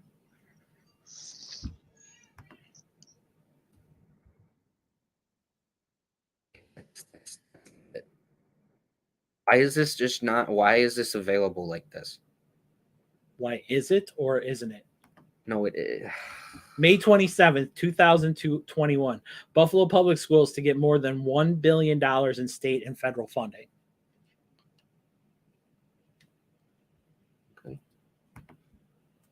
Okay, so they're getting 70.8 from the city. Okay. What do you mean they're getting it from the city? Who's getting what from the city? The school is getting from like city taxes and the state and the feds has individuals who live in the city and that kind of thing. Now, are we sure that's for just the city, or is that for is it just Buffalo Public Schools that's getting the $1 billion or whatever? Is that just the $1 billion was a one-time thing. That's not their budget. Right, and they also got some of that because of COVID. Here on Daybreak, and it's time to celebrate our next STEM star of the.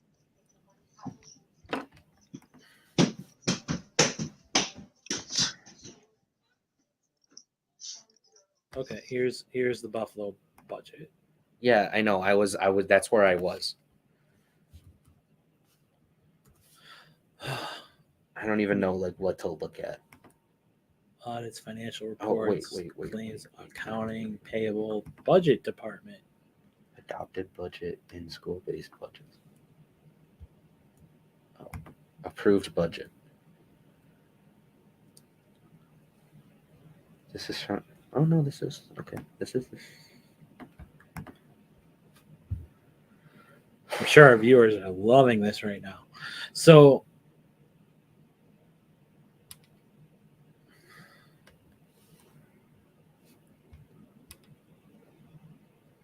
There's 22 charter schools in the Buffalo district.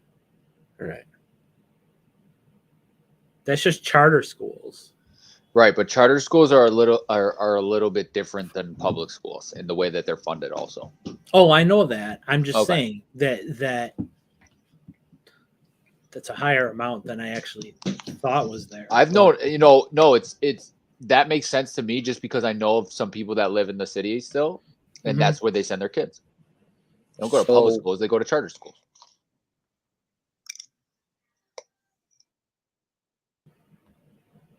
Based off this proposed budget, yeah. 972,500,000. So it's basically $1 billion. Is that it says revenue.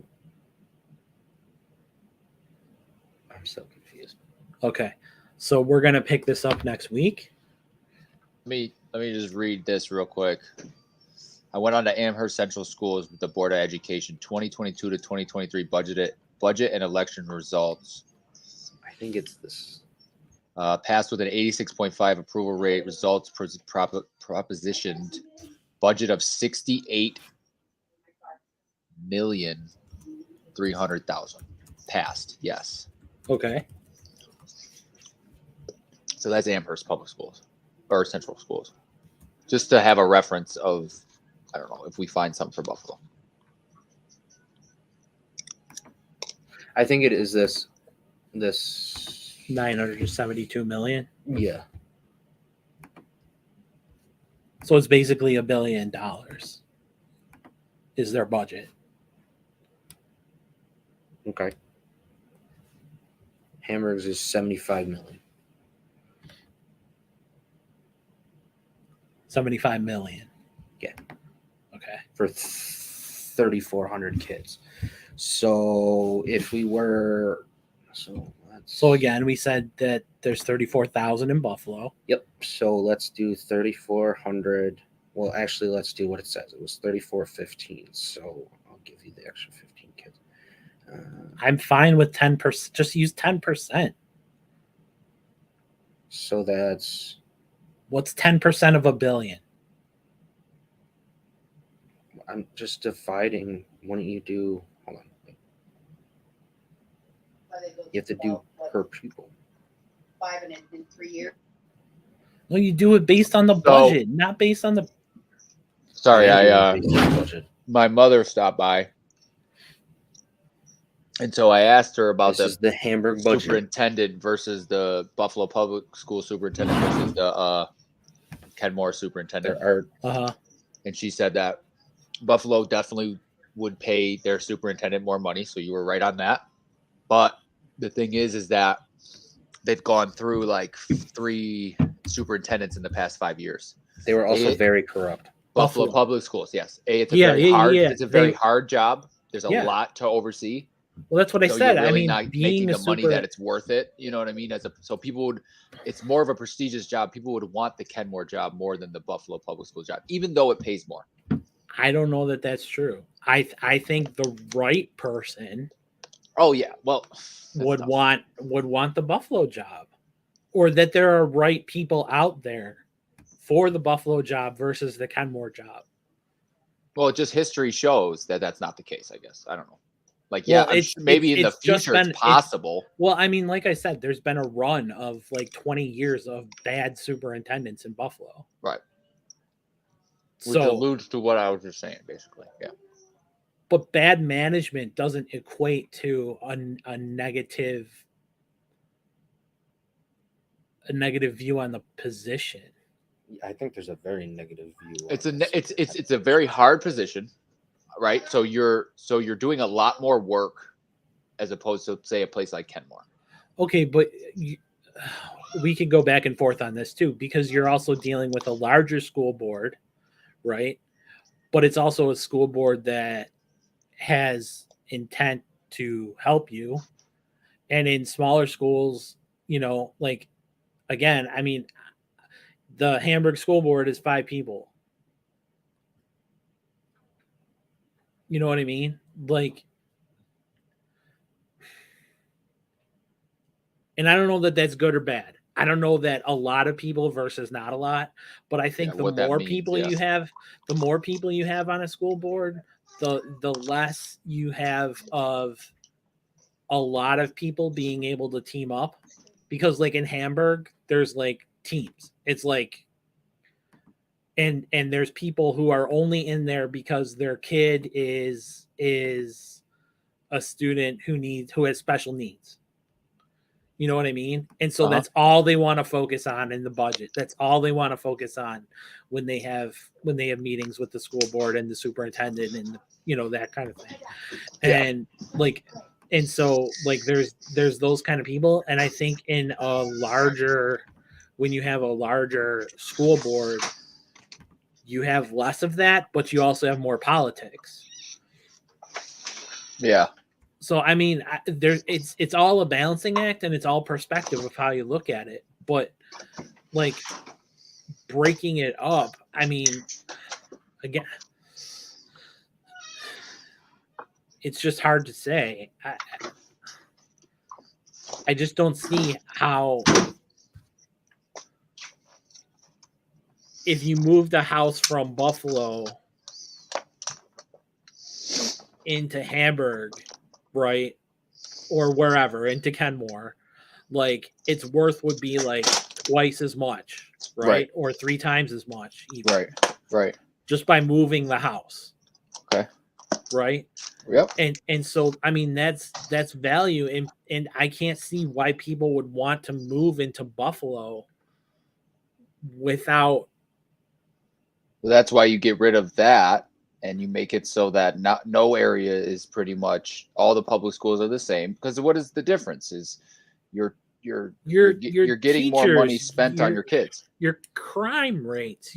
I mean, there's so many things Right. that play into this. Right. And so they can decide how much to put to police. They can decide how much to put these smaller areas that control their budgets. Whereas the Buffalo public schools, or I'm sorry, the Buffalo city of Buffalo has a lot more crime because it has a lot less funds to be able to pay each individual the amount that they should pay them to make the job worthy. I don't even know if they need cops or don't need cops right now, to be honest, but there's just so much of it to police that you can't be everywhere at one time, so to speak.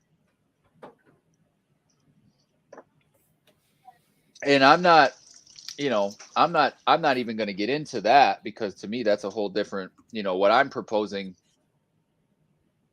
like, would have to get far before we even had a conversation of how the policing system would be, kind of right. But in that situation. I'm just saying you have to take it all into consideration. Oh no, I agree. You're right.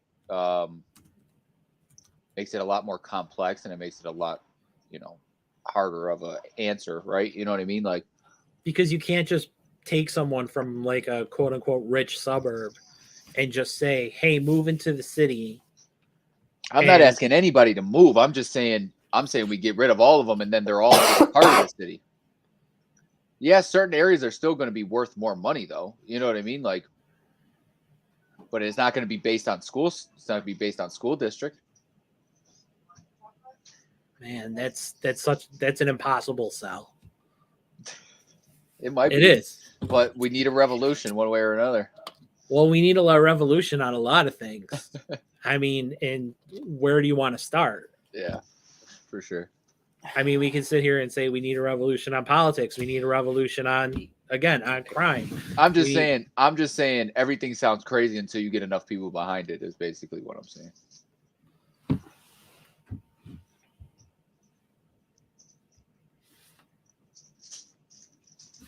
Like, oh, it's not plausible. Now he's not saying anything. So Trump running for president 10 years ago was implausible.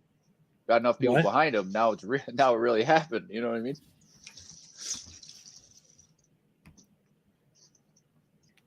He's a snake oil salesman. I mean, hey, that's what they do.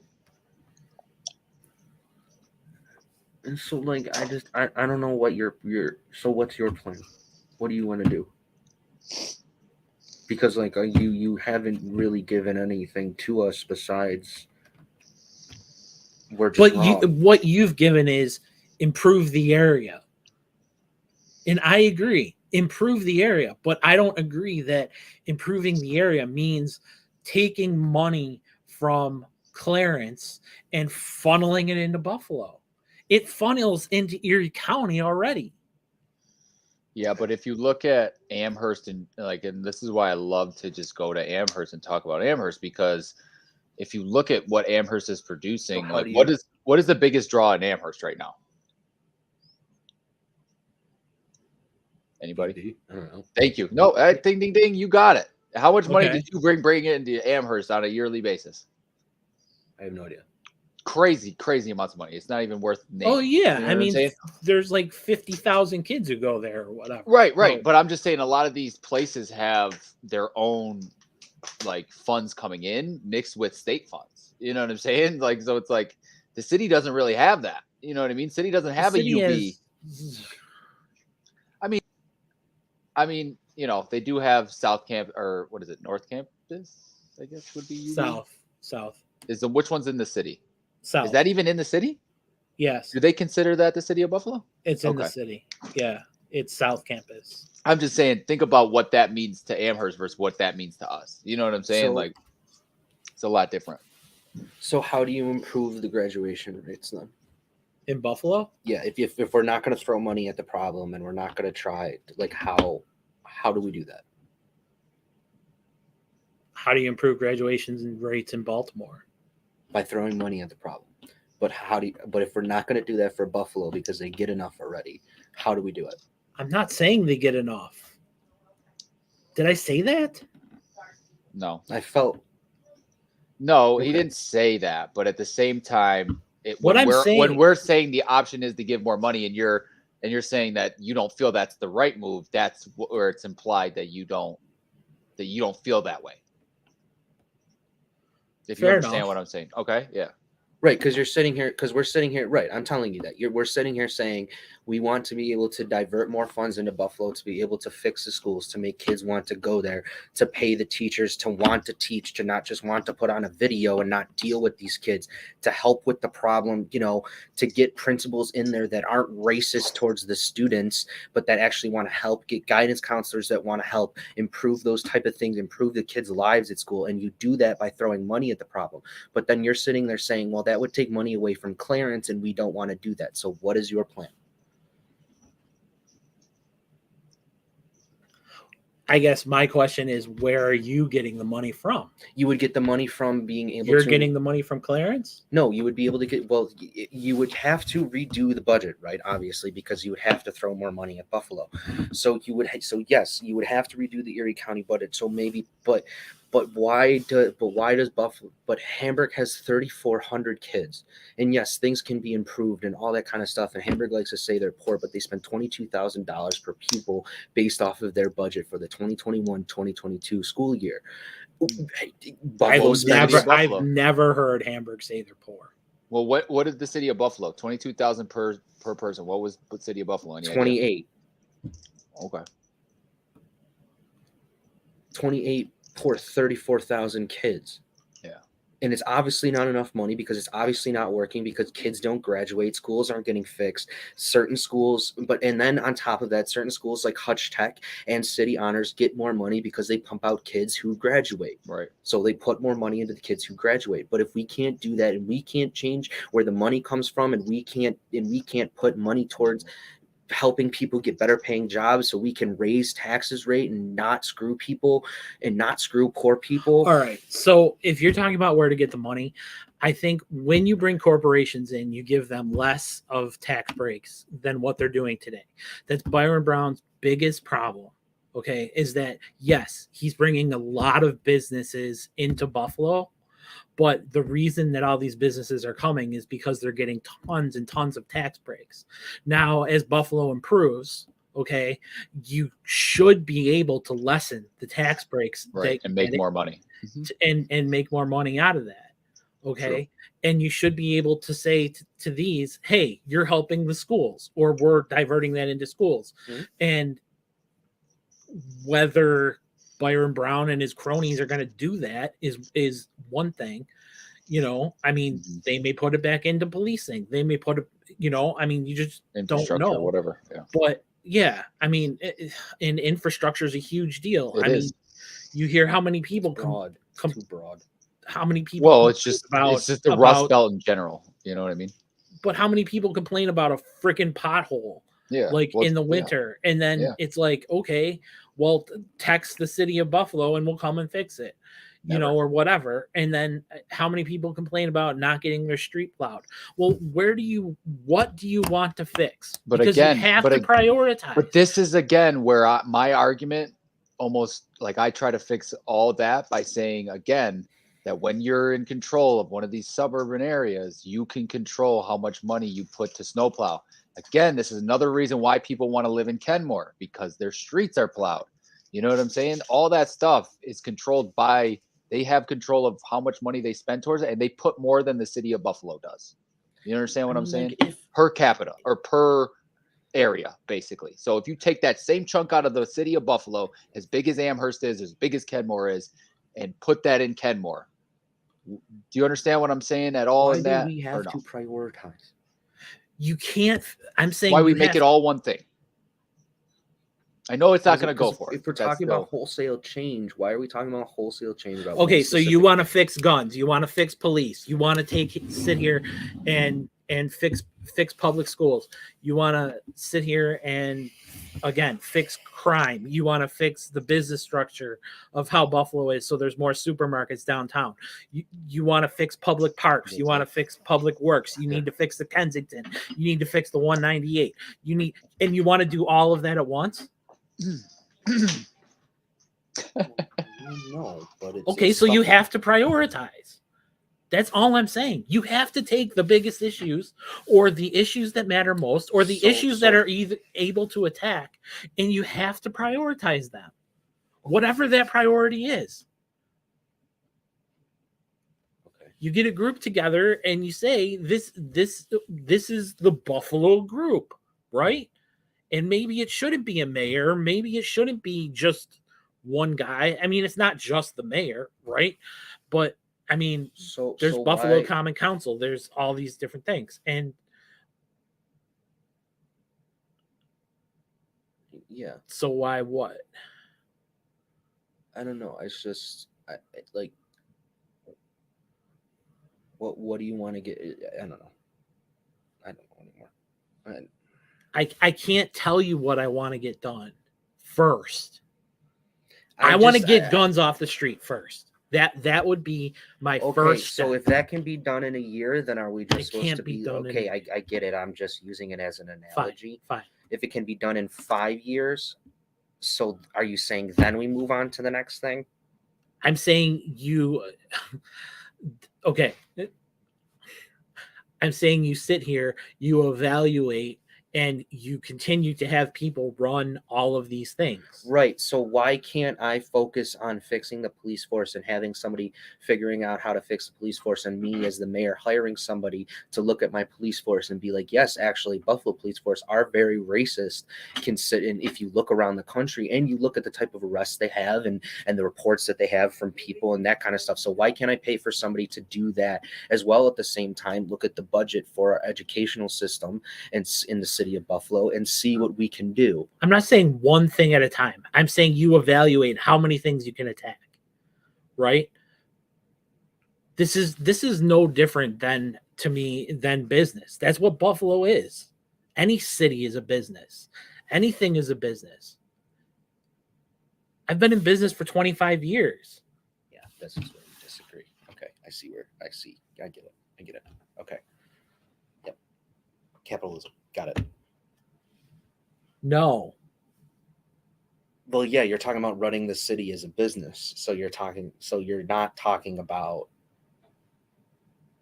You don't think businesses care about people. You don't think businesses care about profit.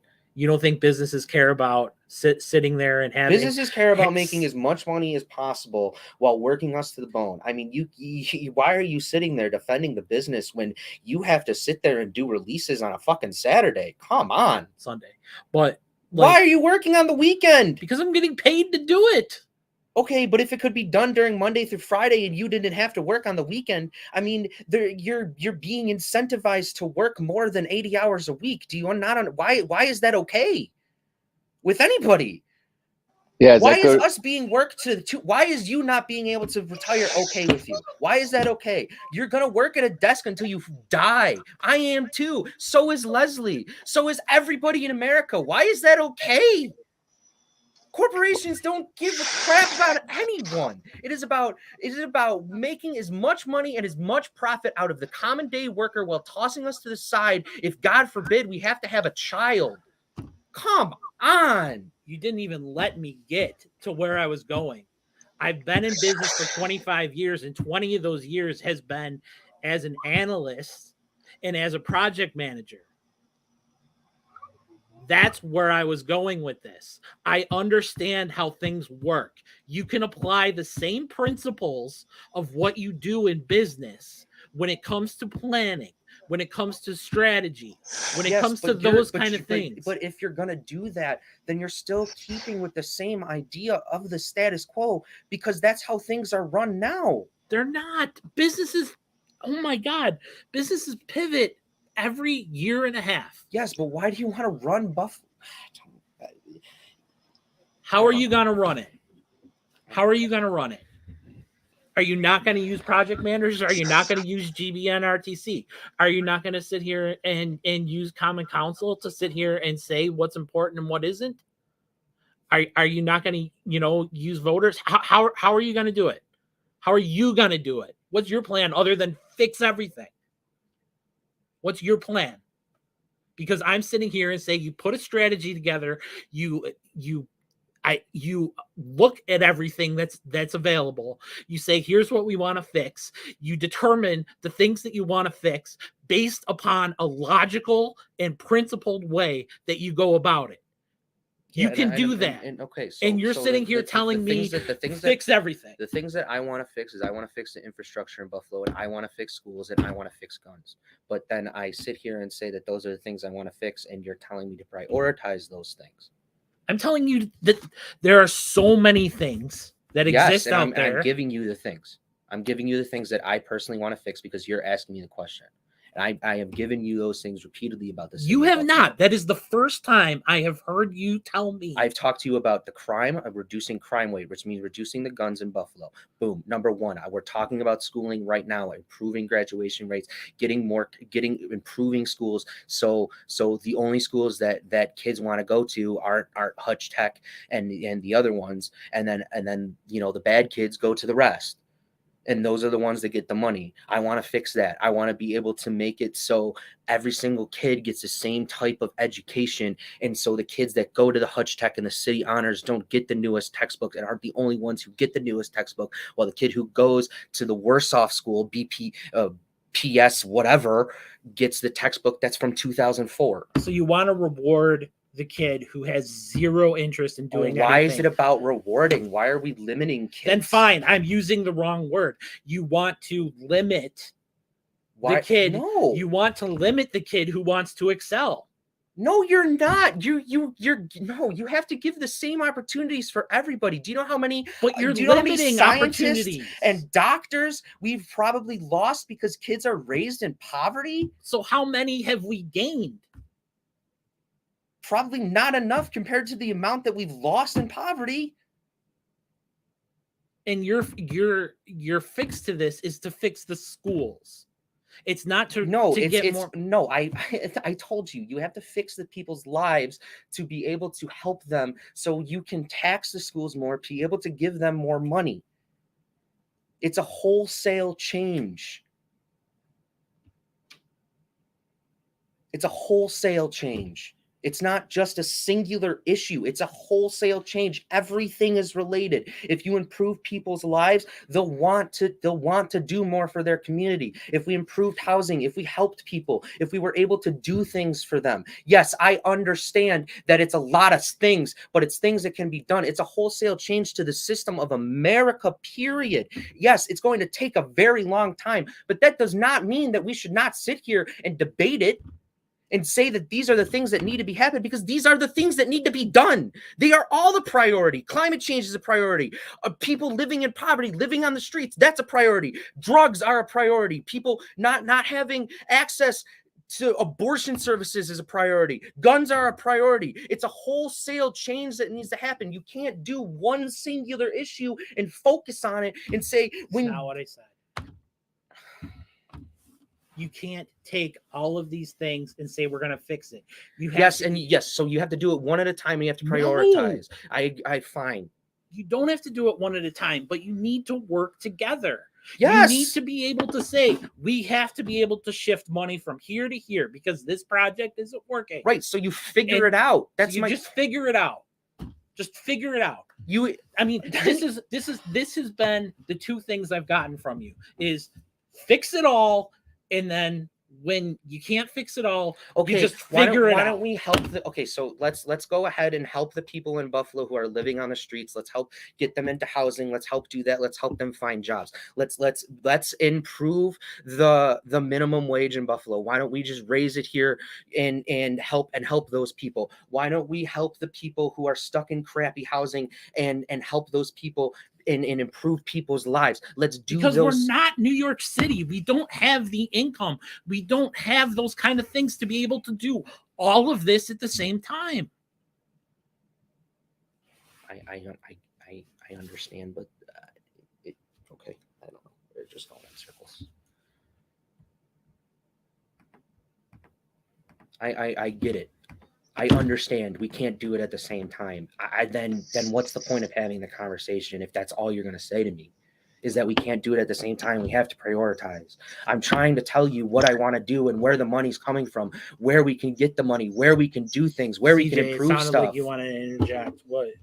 Oh, I was just gonna say, regardless, and I know it's getting a little bit heated or whatever, but we need to realize that we are pretty much all are.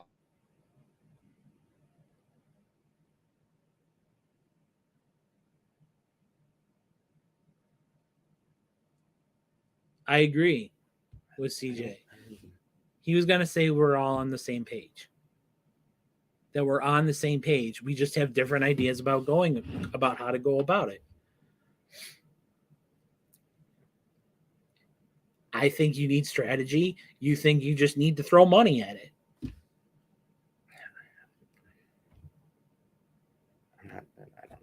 I feel like you're not. What? Nothing. I am listening. You need a whole set. I'm just gonna be repeating myself, and then you're just gonna say to me that my plan's not right because it's not prioritizing. It's not a plan. It is a plan. I'm giving you the plan.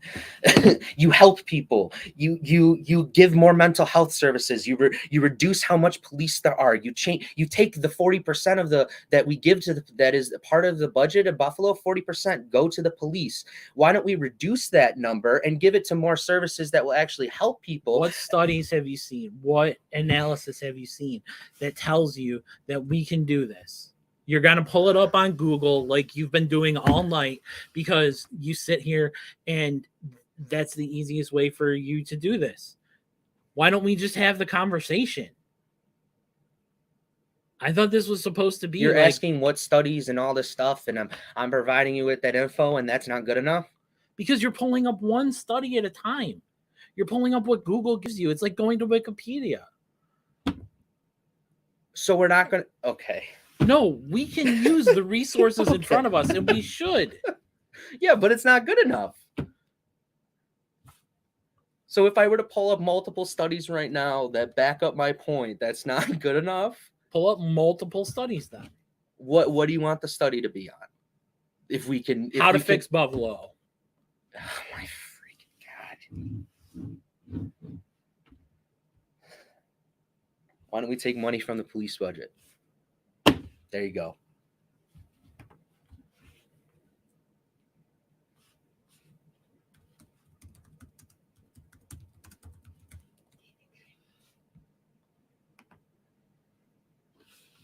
Buffalo fits the trends with 28% of the 2020-21 budget going there, $519 million. So why don't we reduce some of that money and put it back into things that will actually how much of that money goes to pension that you can't move? Why can't you move it? What are you going to do? Tell all these people who have spent their life being police who go into... You find them a different job. When they're 80 years old and living off a pension? Okay, then you keep the pensions around, obviously. There will obviously be provisions for those people. They'll be grandfathered in. But why don't we reduce the amount of the police force and find those people a better job, or retrain those people to be mental health people? Or why don't we retrain those people to be able to do something else? We reduce them. I asked you about pension. Pension is... And I just said to you that there will be provisions and that those people can be grandfathered in. And why don't we change the current... Because who's going to become a policeman or a mental health person working for the police when they know that at the end they're putting their lives on the line, right? And they know that there is no pension at the end. There's nothing coming out. It would still be a government job. I mean, the pension comes from New York State. It comes from the Buffalo Police budget. it's a whole. I don't know. No, it does. I'm just everything. Just never mind. What, Noah? We can tell each other things, which is what I thought we were doing. We were telling each other things.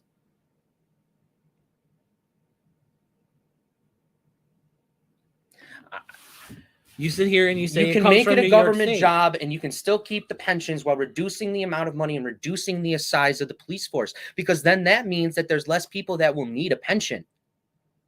So if you're able to reduce the amount of money that goes there, and you're able to put it towards other stuff, why wouldn't you do that? Why do we need this many cops in the city of Buffalo? Why don't we put the money towards stuff that will actually improve the stuff and do certain stuff that would help? And you could do that by reducing the amount of police and reducing the police budget. You could keep the pensions, you can keep all that stuff, and you could do all that, and still reduce the budget. I mean, the budget's that big because of how many cops there are. That's why. So if you reduce the amount of the police force, the money should go down, and you should have that money then that's devoted to those extra cops that you're slashing from the police force to put towards other stuff.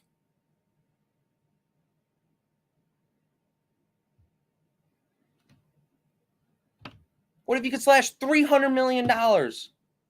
Boom, $300 extra million into the police, into the city budget to be able to do whatever you want. How much is the Buffalo police budget? $519 million as of 2 years ago. I bet more. I bet you couldn't even take $300 million out because of pensions.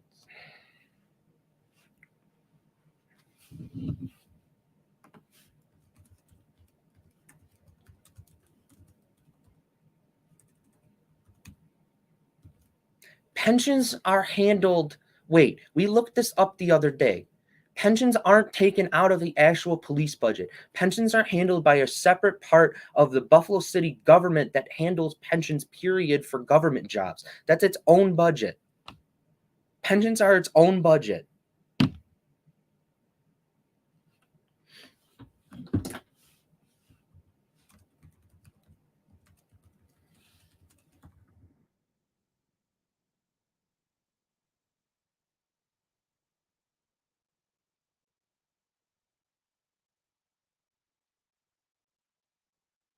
41% of the budget, $59 million goes to benefits. Okay. The size of the Buffalo police force has trended down overall since 2006. So keep that going and dramatically reduce it. $59 million out of a $519 million budget goes to pensions.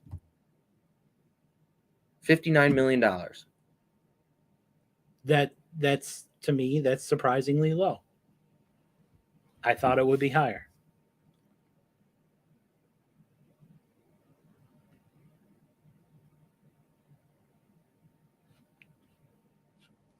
So we want to cut the police force, have crime go up. How do you know crime will go up? Like, why is it the automatic expectation when police budgets are reduced that crime is just automatically going to go up? It's not police budgets being reduced that I'm talking about budgets going up. It's you saying we're going to get rid of police. And we're gonna devote it towards other things that will help people. Like we're gonna make parks better. We're gonna, to make people want to go outside, to make people not want to do stuff, to not get involved in gangs. We're gonna, kids have nothing else to do. In Buffalo sometimes. So why not improve those areas so kids have other options? So they're not scared to walk down the street anymore. Why don't we put the money towards that stuff? Why is there an automatic assumption that because we're going to remove police, crime is going to go up? It's not an assumption. It's, again, it comes down to studies and things like that have been proven. Look, I like your idea. Okay? I like where you're going with your ideas. slashing the fat from places where it doesn't need to be and reallocating it towards positive places. So if we slash from the defense budget, does that mean we're going to get attacked more? It's two totally different things. The United States has the Pacific coast on one side, the Atlantic coast on the other. We are in a position, we're not in the middle of Europe. We are in a position to not be quickly attacked. It's not the same. You can't talk about the country the same way you talk about Buffalo.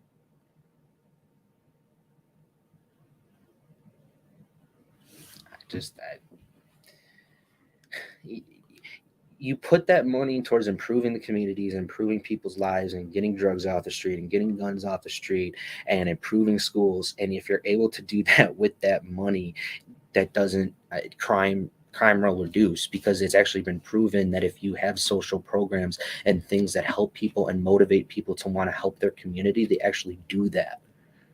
But if you go the other way and have a police force that's brutal, that's always there, that's constantly, showing their teeth and showing their strength to those type of to those underserved communities, then that's actually when crime goes up, because those communities don't like the police. So then they decide to align themselves with more people who agree that way. That's when you get an increase, is when the police show their teeth.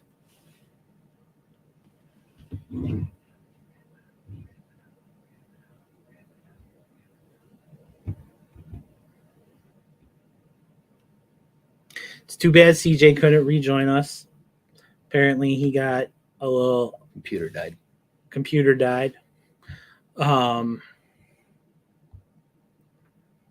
So we're gonna wrap it up on that note.